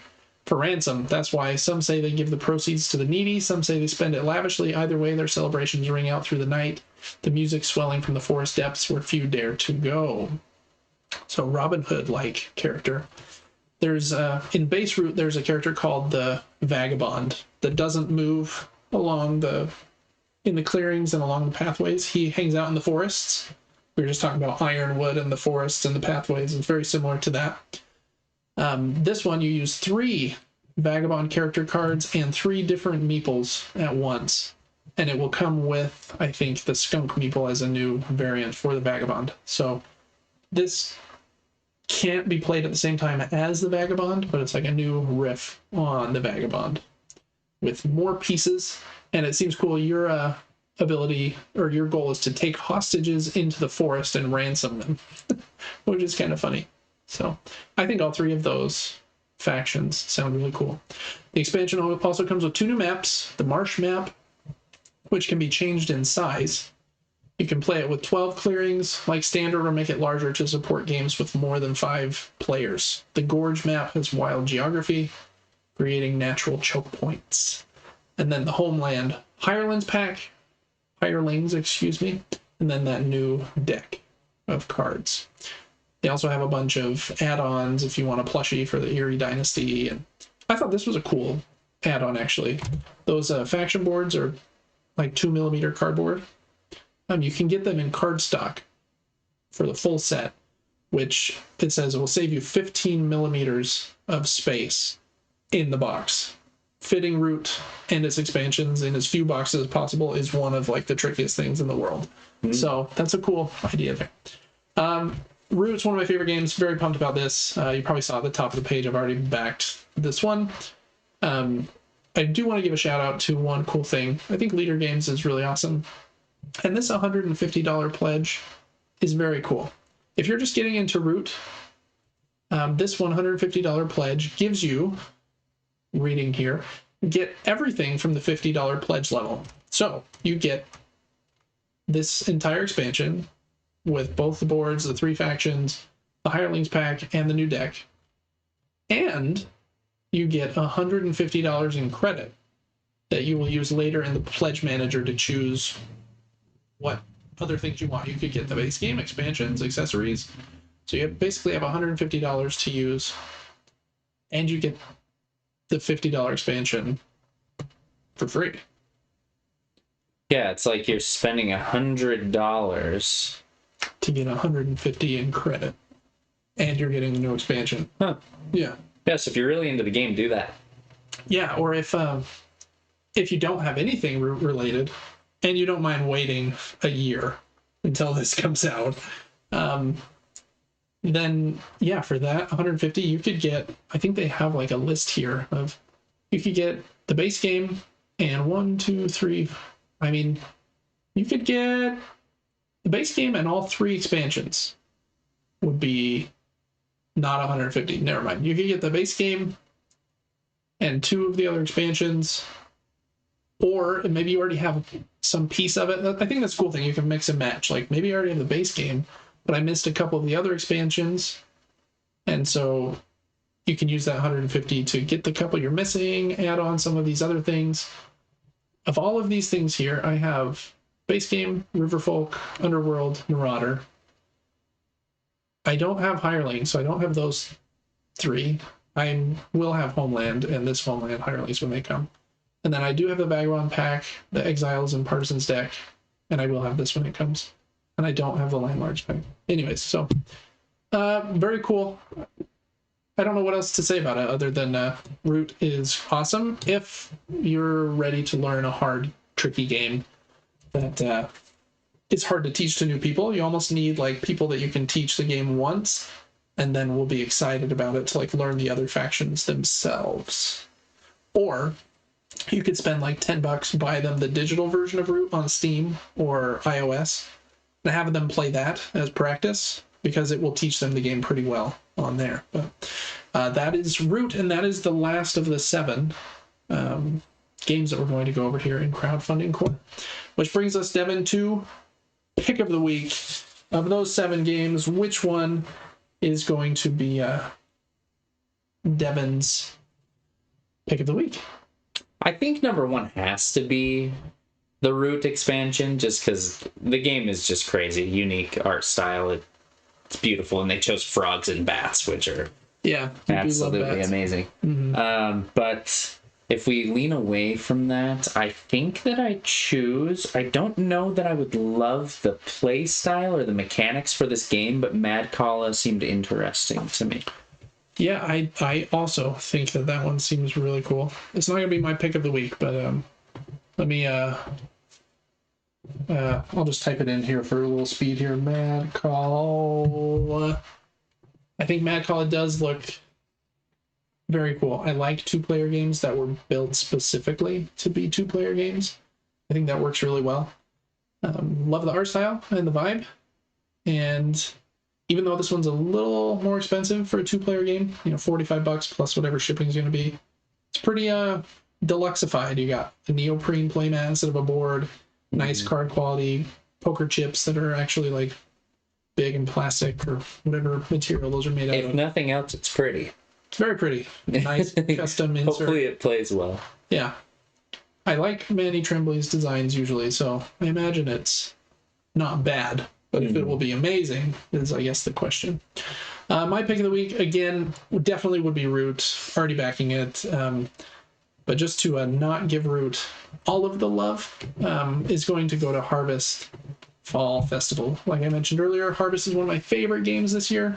I think it's a great, like, medium light-ish, somewhere in there, weight worker placement game that has just enough twists on, like, farming and growing crops that's really fun. And the price for this expansion is just, I feel like, very, very friendly at $19. It also includes some extra stuff. And I think if you back in the first 48 hours, they also give you $5 off the shipping cost. At least that's what the email said, I believe. So, which they use as like a perk to help their first few days like be better, because that can dictate a lot in crowdfunding. But it feels pretty good if you're getting expansion for $19 and getting $5 off of whatever shipping is going to be.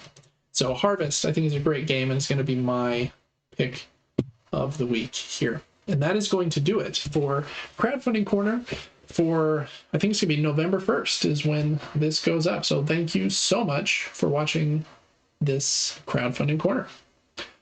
All right, Devin, ending the video. We're almost done here. We're going to go back to Facecam just for a second. And we had our snafu a couple weeks ago where we tried to do the podcast in person. It seems to be working this time.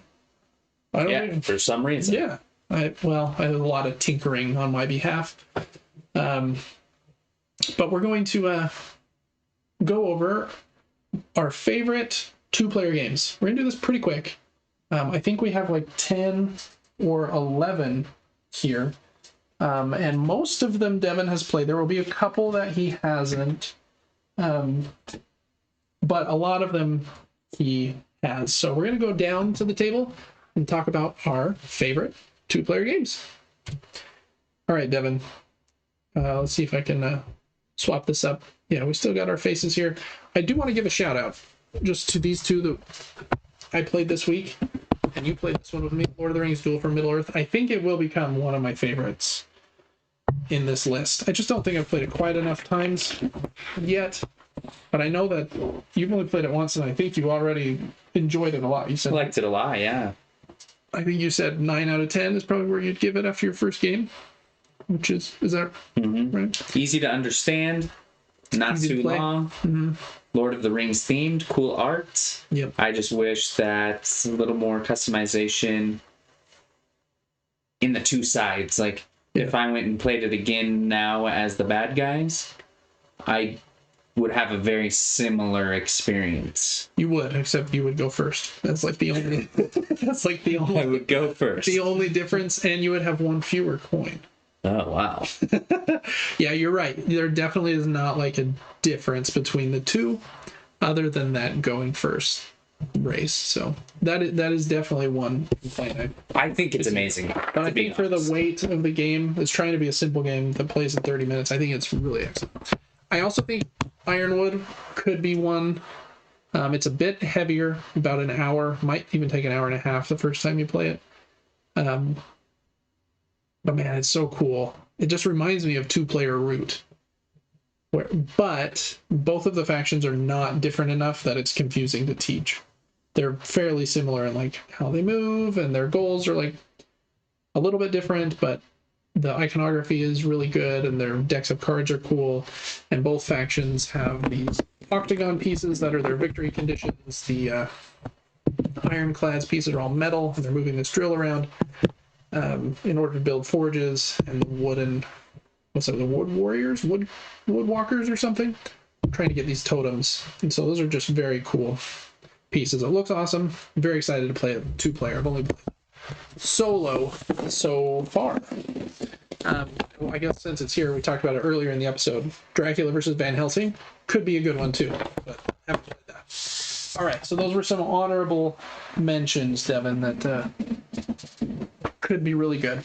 I don't exactly know where to start, but I think we'll start with one that both of us played recently, and that's Compile. Wow, that looks very dark on the screen right now for some reason, but maybe I'll zoom in a little bit more.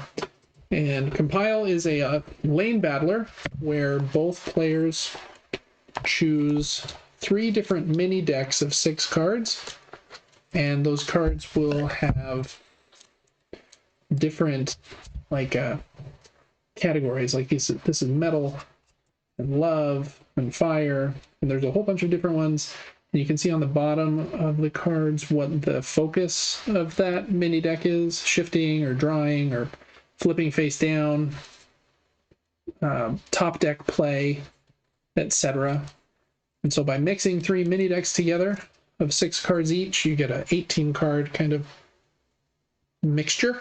And then you're battling over 3 different lanes to try and compile your cards by getting at least 10 points in that lane. Compile is really cool. It has a cool aesthetic. Just this weird little diagonal purple-black box here. And for some reason, I feel like it's looking darker than it usually does. But yeah, Compile, very, very cool. What else would you say about that one, Devin? I think that it was one that you enjoyed. I like Compile. I think that if you spent some time with the game, you could really have some competitive battles based on the 3 classes that you chose. Yeah. If I knew what you picked, I'm like, okay, I know how to combat that. Playing for the first time wasn't confusing, but we really didn't know the strengths and weaknesses of each. Yeah. There is a part of me that wishes there were characters on the cards. Yeah, it's mainly just text. But it is fun for a lane battler. Not quite as good as... Do we have Radlands out? We do, yeah. Oh, we'll talk about that one. But yeah. But it's really, really good, to be honest. Like, it's almost as good as Radlands. Yeah, I think it's really excellent for what it is. Like a $20 box. It's really good. You know, Radlands is also in that price point, though, which makes it a little tricky to compare them. Because I agree, but we'll get to that one in a minute. Next up, we'll go to District Noir. I don't think Devin has played this one. It's a card game where you are trying to basically either get the most points or get the instant win condition by having all 3 city cards in your hand at the same time. And if you do, you win immediately. In a round, you'll have 5 cards and 6 turns. And on every turn but one, you will put a card on this row. Then on one of your turns each round, and you get to decide when you do it, you will pick up the last 5 cards from that row and put them in your player area. Getting different values, just in case the game goes to end game scoring, that can help you score points. But if you were able to get all 3 of those city cards, then you win immediately. And that becomes quite a head game with the other person, because if you ever get 2 of them, or if the other player gets 2 of them, you are basically stressed out the rest of the game, and you can never take cards before they do, because they could have that city card in their hand, which you can't see, and you took first, and so then on their next turn they lay it down, and then on their next turn they will pick it up and win. So it becomes very stressful with those city cards. I like games that have like a unique secondary win condition, and this one plays in like 10 minutes. Me and my wife have played it a bunch. It's really, really good. District Noir. It's probably noir, not noir, but noir. Next up is a pretty new one. Devin and I played this pretty recently on the channel. This is Sky Team. It's been getting a lot of love and awards recently. This is a cooperative game where you play as pilot and co-pilot on an airplane that's about to land, and you have to make your way to the airport, kind of following this distance guide over here and elevation guide over here, and make sure that you're at the right elevation when you come into land. And then both characters have 4 dice, and you roll them behind your shield, and then you have to place them on the board, and 2 of the spots are mandatory, so you must use half of your dice on those, and then the other spots are optional. And then before you land, the co-pilot has to put out the flaps. The pilot has to put out the landing gear. You've got to like turn on the brakes. Got to make sure your speed is good and that your yaw or your turn direction of the airplane is straight. And you have to call the radio tower in order to remove or make sure you're not going to run into other airplanes on their trajectories. It's actually really fun. You can't talk to each other once you roll your dice, which makes it seem like it would be kind of boring. But each round is really quick. Since there's only 8 dice to be placed, it might take 3 minutes.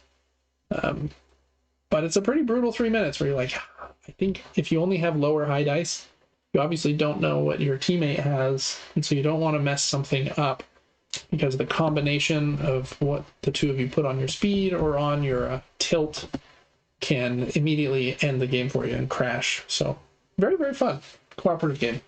I don't like cooperative games, but I like short ones like this that have just enough going on. Did you enjoy Sky Team, Devin? I did, for a lot of reasons. You explained it well. It's an interesting game where not talking to the other player is super unique, but there's a mechanic to the game where you can almost understand what your teammate is doing, right, based on where they put their die first and how high a number is. You can kind of tell maybe if they're panicking or hinting at something, and using simple mathematics and rules of averages, I feel like you could do some very, very complex flights in this game with the right person. Yeah. Like, you really, really could, honestly. But it's difficult. We tried some variations and lost over and over. Yeah, the base game is pretty simple that I just explained, but there are like 20 different airports, and then there are quite a few different modules to add in, like ice on the brakes and wind direction and gasoline that you can't run out of, and training like a new I don't know if it's new pilots or new flight attendants, but and you have to also complete those before you get to the airport, or else you don't win. So, and they're not easy. They're brutal. That gasoline, that gasoline almost becomes a mandatory spot. It almost does, because if you don't put a die there, then you spend 6 of your fuel every turn. So yeah, you basically have to burn a die to not spend all your gas. Yeah, it's wild. It's a great game. Yeah, really cool one. I like that there are. That was kind of loud, flipping that over. Lots of different variations in difficulty. You could play the base game, which is not incredibly hard, or you could really ramp it up and make it as hard as you want. So that is a Sky Team. Next up, I've got a couple here I don't think Devin has played. I think Beer and Bread is excellent. Oh, and spoiler for the next one.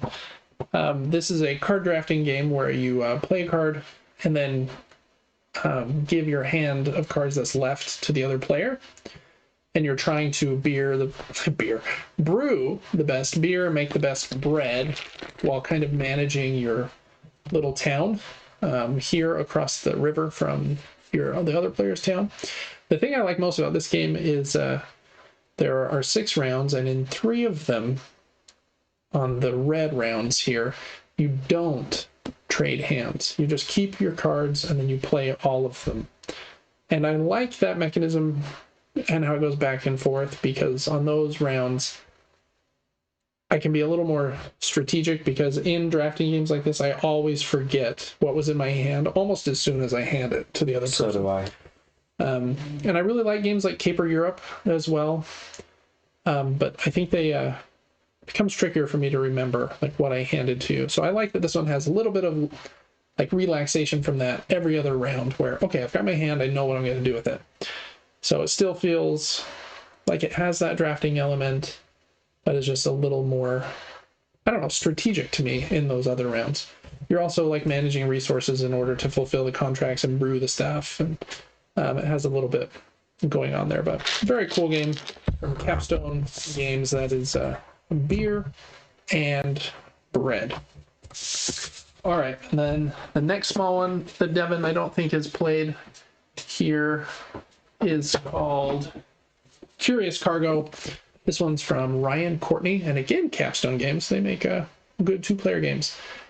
Ryan Courtney makes puzzly games that kind of remind me of Pipe Dream, which is a computer game I liked a lot as a kid, where you were trying to pipe this green goo from like this entrance to an exit before the goo got to the end of the pipe, if you didn't have it built in time.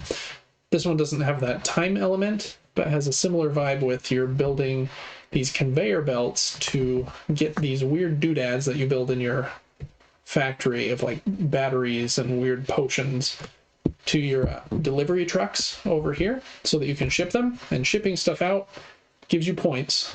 One of the ways to win. So you have to build red and blue connections over to your shipping line. But then when your trucks ship, they go straight across and past your opponent's board, and theirs comes straight back next to your board and goes past your area here. They call it the receiving line, I think. And if you build a connection from there to one of your machines, you can kind of receive one of their deliveries, which is much harder to do because you have to keep track of like what type of those 2 types of goods they're shipping and how long the truck is and the truck behind it and when it's going to press forward. But if you're able to do that, you win much faster by receiving goods. It's just harder to do. This one is a brain burn. It's very tricky to build those pathways. You can put tiles on top of other tiles, and there's scaffolding pieces. It really is like, I like the theme is Curious Cargo with like a factory that builds weird stuff, and it kind of like makes me think of like Willy Wonka for some reason. But very, very fun if you like that kind of spatial puzzle. This game has that regular mode that I just explained, and then an advanced mode that adds in a 3rd color of conveyor belt and a 3rd purple good. And I have never tried that side because the normal side is just such a difficult puzzle already. But I guess if you're much smarter than me, you've got a more advanced level. You can even try to focus on then. But that's Curious Cargo. I think it's an excellent 2-player game. It says 30 to 60 minutes, and I think that's about right. It'll probably take you an hour, your first play.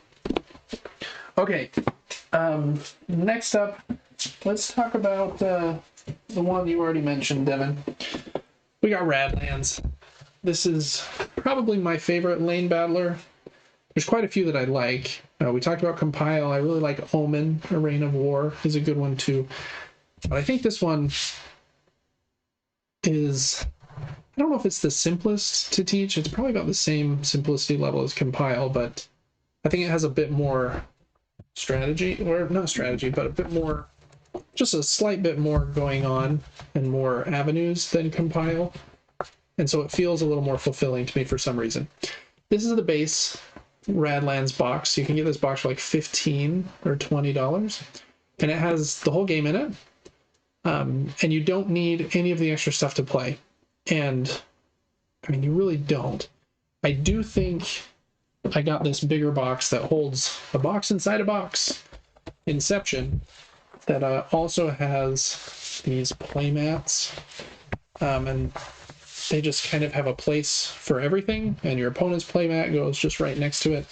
And it keeps track of your 3 lanes, where your camp cards go, gives you reminders for how much things like drawing a card costs in your water. And they also look really cool. This also is art done by Manny Tremblay, who we've talked about quite a bit on this podcast episode. But anyways, the artwork's great. The gameplay is really cool. The cards, I really like when games use the back of the card. Compile does that, where the back of the card is 2 points, but the front of the card has some special abilities and stuff. You usually want the front. Same in Radlands. The back of the card is a punk and has 1 health point. And you can get them out in certain ways. If you get them in front of your camps, they'll protect your camp, so they're better than nothing for sure. But you usually want the character side up. And this card has tapping when you do take a damage with a card. But I think my favorite part of this game are the event cards.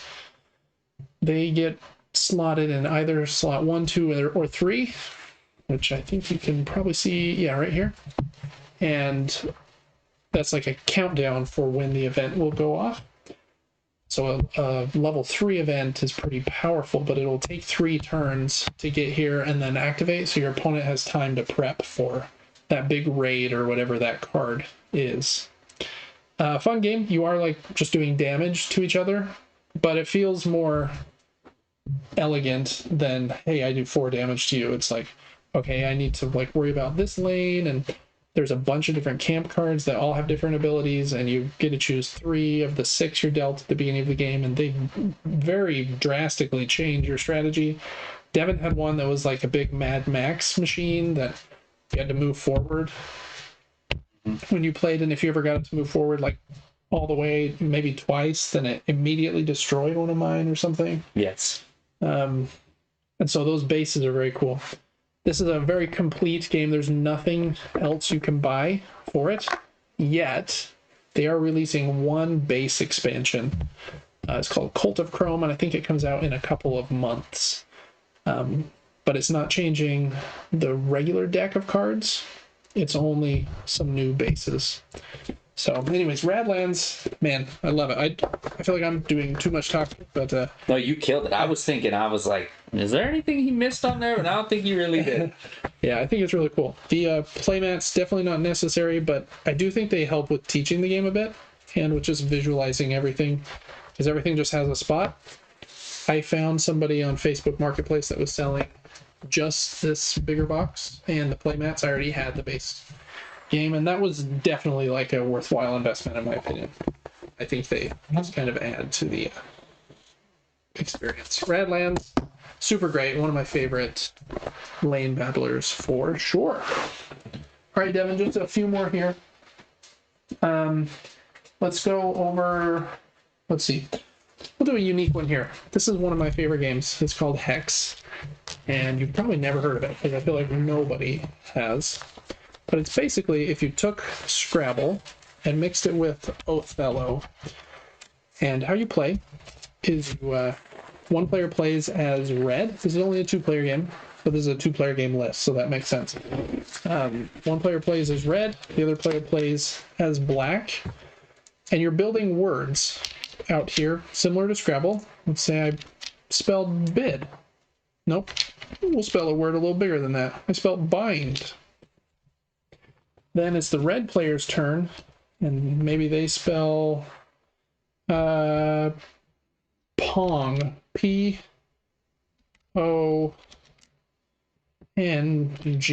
in red.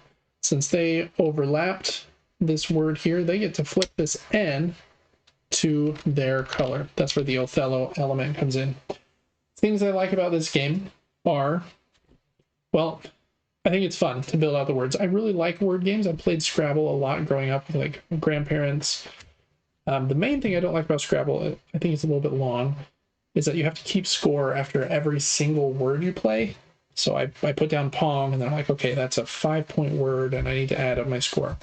At this one, there's no points. It's just at the end of the game, after someone has used their last tile, I think, then whoever has more pieces of their color on the board wins. So it's just like a review the end state as far as scoring goes. There is also these hex tiles. They are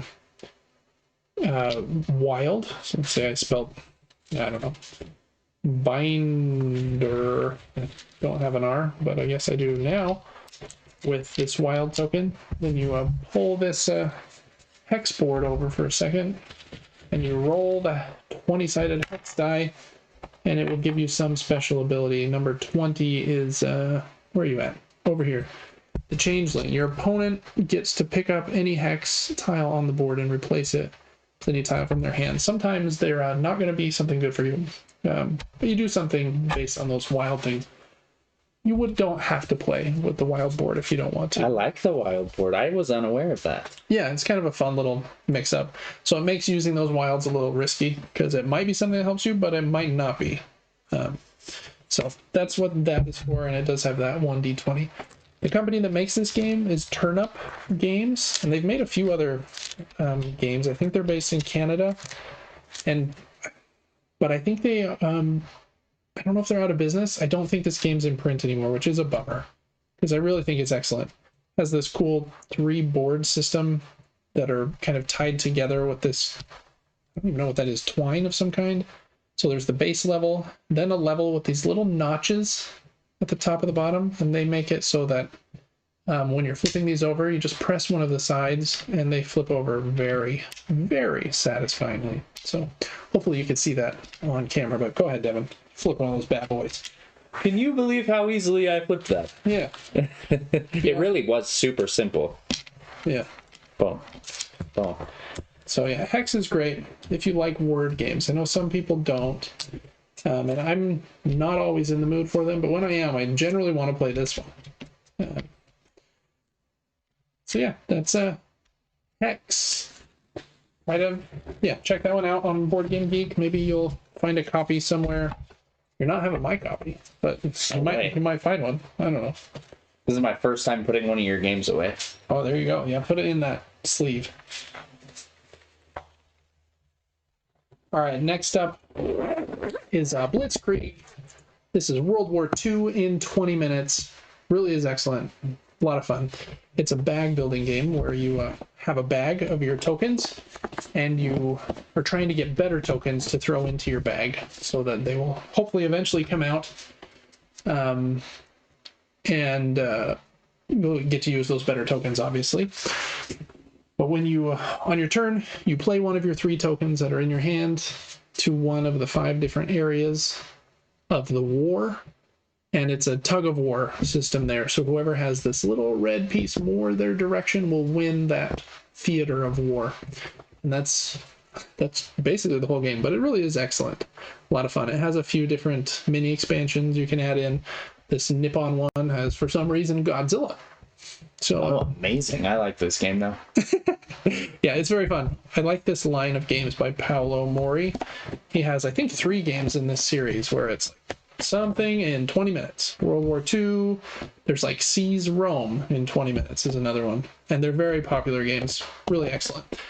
If you like a good tug-of-war game, Blitzkrieg Can't go wrong with that guy. Okay.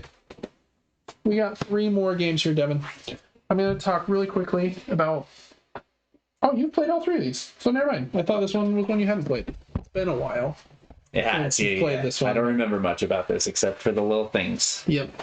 This one's very underrated, in my opinion. I think it's a very fun game. It was designed by Prospero Hall. They were kind of a design team that has done quite a few games that I like. Pan Am is an excellent one that I also have. I think they also did Push, which is a great card game, and yeah, they've done a lot. Just really great. This is a 2-player, 30-minute game for 9+, where you kind of like the Mad Max theme, I think, kind of going back to Radlands. You play as the leader of one of 2 different groups of survivors out here in the post-apocalypse, and you are trying to get some resources and upgrades and to win these different locations here in the middle. Let me zoom in just a little bit. And to get these, I think those are, cards up here that are like different members of your faction.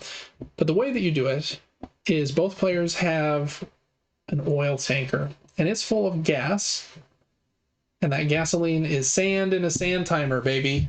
And I know a lot of people don't like real-time aspects in their game.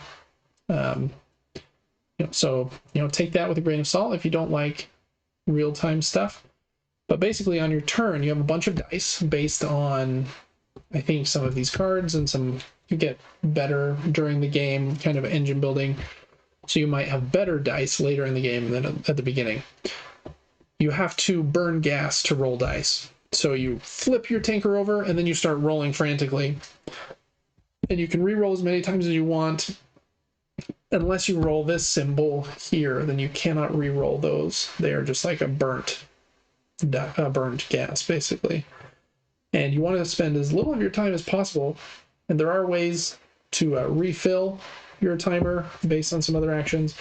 But I think for like a dice chucker, that's like a speed dice chucker, it's really fun. And there's a bit more game built around it, where like you're trying to win majority on these locations and get new people into your clan, and you have to worry about gas, and you can get these extra gas tokens. But it really does play in like half an hour. So really, really great game. If you haven't checked this one out, just a little hint. I'm going to zoom back out so you can see my face for this hint. Ooh. This copy I got for like 30 or 40 bucks. I have since purchased maybe 3 or 4 more copies of Kiro for $4 each. So if you pay close attention to like sales on Miniature Market or other places, and you can get this game for a steal. And I think it's very much worth it. Again, you have to like rolling dice, a little craziness with the sand timers, but if you can get along with that, I think it's a really fun 30-minute game. So that's Kiro. Devin, do you remember anything other than that, me rambling about it? No, you killed it on the description. They did miss out on an opportunity, though. Oh, no. Mr. Prospero Hall should have named it Pero. Oh, yeah. Instead of Caro. Yeah. Because of the P. Right. So, anyways, next game. Okay. All right, last 2. These are 2 of my very favorite games of all time. So, I mean, I didn't have these in any distinct order, but these 2 are bangers. Yes. Next up is Yinch. This is an abstract game through and through. You basically are playing with round pieces and rings on a grid of intersections. And I must really like the Othello mechanism, because this one also has it. On your turn, you are moving one of your rings. Let's see if I can zoom in on this board here. And you can move it as far as you want in a straight line, but you can't go through other rings. So you use your rings for blocking the other player. If you take your ring and hop over a piece, then you must stop at the next empty one. And any pieces that you go over, flip over to the other side. So they're white on one side and black on the other. So that's all you do on a turn. Move a ring and flip over anything you went over. And you also leave a token of your color behind in the spot you left. So you basically, you take one of those pieces, put it inside your ring, then you move your ring somewhere else. inside that play space, you are trying to get 5 in a row of your color. And when you do, then play immediately stops. You remove those 5 tokens of your color, and then you also have to remove 1 of your 5 rings. And you'll see here, you place it on one of these 3 holder spots. So now for the rest of the game, well, not the rest of the game, now for the next little bit, you would only have 4 rings to work with, while the other player has their full set of 5. So it's kind of a natural catch-up mechanism, and the first player to get 3 of their rings off by getting 3 sets of 5 pieces in a row wins the game. Just super, super elegant. This series by Chris Byrne, the GIP project, is incredibly famous in board games, and I think Yinch is probably like the most well-loved of them. Some people like a different one more than Yinch, but this is the only one in that series that I have. I'm a little picky with purely abstract games, because if, things like chess and something like this that have perfect information, there's nothing hidden, right? There's not a deck of cards, there's no randomness, there's no dice rolling. Everything is on the board, and I could stare at it for an hour and perfectly come up with, like, this is the best move in all scenarios. Or a computer, for example, would always beat you because it's perfect information. I'm picky with those. I like a smidge of unknown. I think it makes a game more fun usually. But if I'm going to play an abstract game, Yinch is a, like I said earlier, certified banger. So, yeah, really, really fun. I'm doing way too much talking, Devin. You are killing it. Shut me up. But I could rave about games all day. And then that's Yinch. And then last up for our favorite 2-player games of all time, which is really just a dumb thing people say. It's just favorite 2-player games that we've played, because there are so many board games it's impossible to play them all nowadays, is this big box. And this is a Dice Throne. Probably a little tricky to tell how big the box is unless I stand on its side. This is the Marvel version.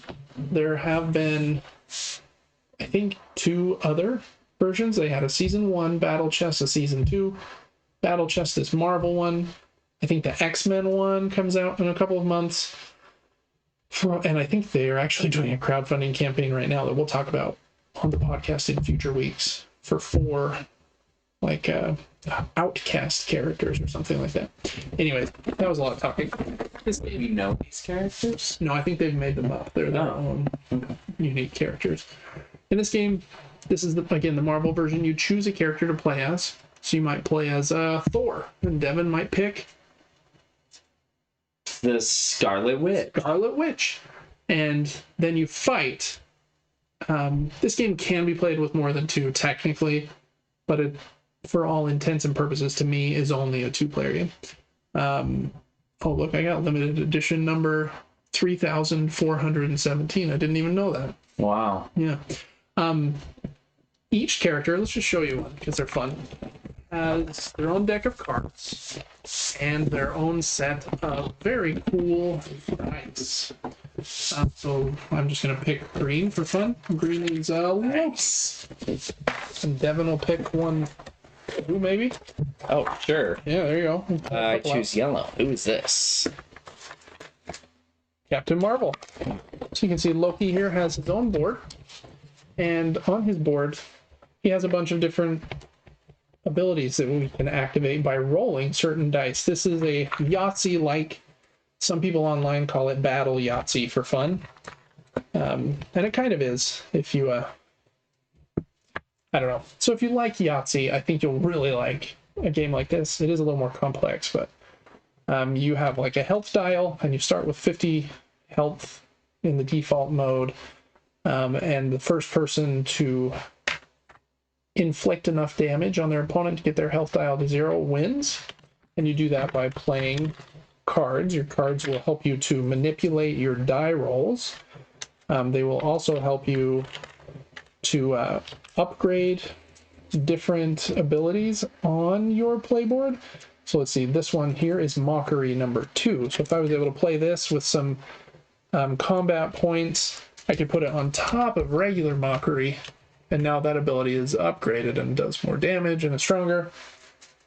Very, very fun. But the crux of this game has to do with these dice.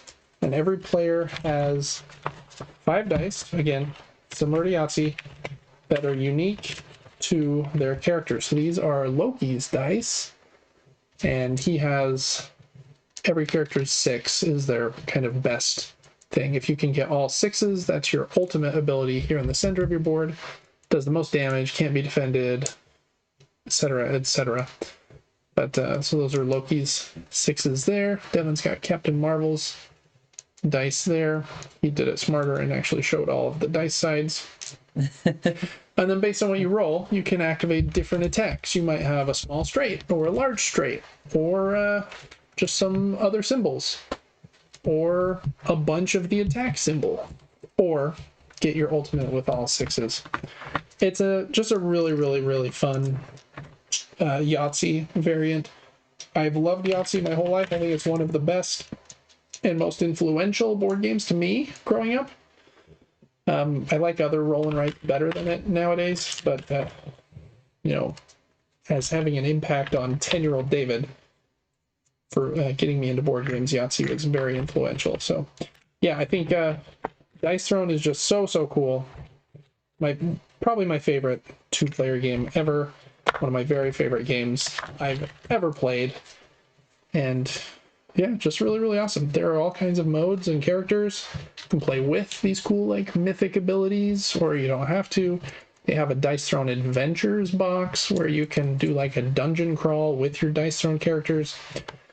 In the next month or so, the Dice Throne Missions is going to deliver, maybe to me, since I definitely bought it, which are also like a cooperative thing where you and a friend can play with your Dice Throne characters against Marvel villains, and there's like 25 different villains and scenarios. It's really just a cool game that is always expanding with more content. They even have a Santa Claus versus Krampus box. We need to play that. Yeah, that would be a fun one. So I have a few thoughts about the game. Loved it. Each character has a complexity level, so you can decide how hard you want your playthrough to be. Which is super cool because, like, a lot of them have passive effects. Loki. Like, what is Loki, a 4? 4. She is only a 2. Yeah. So she's much less complex than he is. He might have a lot of passive abilities and things you're having to put on me to nerf me down constantly and things to remember. Yep. So that's super cool. Also, this game gets attention. The box is beautiful. The art is beautiful. Yeah. And it's a game you can come back to over and over and over and have a different experience because it's not the same game. Right. We can open this up and not even know the characters and do what we just did. Choose 2 new colors and see how Spider-Man does against Thor. Yep. And that's interesting. And then it's like, okay, I liked this part of Spider-Man, but I disliked this, but it's extremely beneficial against Poison Ivy or whoever else, Black Panther. Mm-hmm. And so a lot of variation to the game. I agree. This is beautiful, honestly. It really is. And all of the characters are compatible with each other. So there are 8 characters in this Marvel box. I'll just show them all here so you can see them. What do we got? I can not tip anything over. Yeah, Thor, Loki, Scarlet Witch, Spider-Man, Captain Marvel, Black Panther, Doctor Strange, and Black Widow. Then there's a Season 1 box that has 8 characters. A Season 2 box that has 8 characters. This box, the X-Men box, I think also has 8 characters. And then they have the Santa and Krampus one, the new one that's coming out that has 4 more characters. So there's like 30 different characters. So you could get really into Dice Throne, and I think it's worth it. These battle boxes aren't cheap. It's probably like $90 for this box. But you can get a starter set that has just like 2 characters for like 20. And I think they even have a starter set that's this exact configuration, these 4. It might mix a couple of these other ones. It has 4 Marvel characters. That's a really good starter set, to be honest, because you get 4 different characters, lots of different variation you can play with there. But again, you probably need to like Yahtzee and dice rolling for this game to be a hit with you. But yeah, Dice Throne is definitely one of my very favorite two-player games, and I think it's been the biggest hit with everyone I've played it with. Anyways, that's going to conclude this list of our favorite two-player board games. Let us know in the comments what your favorite two-player board games are. I'd love to hear about it. I'm always looking for new fun ones. I've got a bunch more on the shelf behind me that didn't quite make my favorites list, but might need a bit more play. And we'll see you on the next list we do. Thanks so much for watching. And that's going to do it here, Devin, for episode 31 of the Super Game Brothers podcast. That went a little bit long today. We had a couple of technical issues where I couldn't get the links to send over to the TV. So yeah. We couldn't see them for a minute. So we don't jip anyone on content.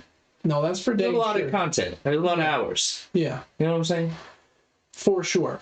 So just a friendly reminder, please subscribe to the podcast on Apple's podcast services, Spotify. You can subscribe to our YouTube channels, which helps us a ton. And please check us out on Patreon, patreon.com/supergamebrothers.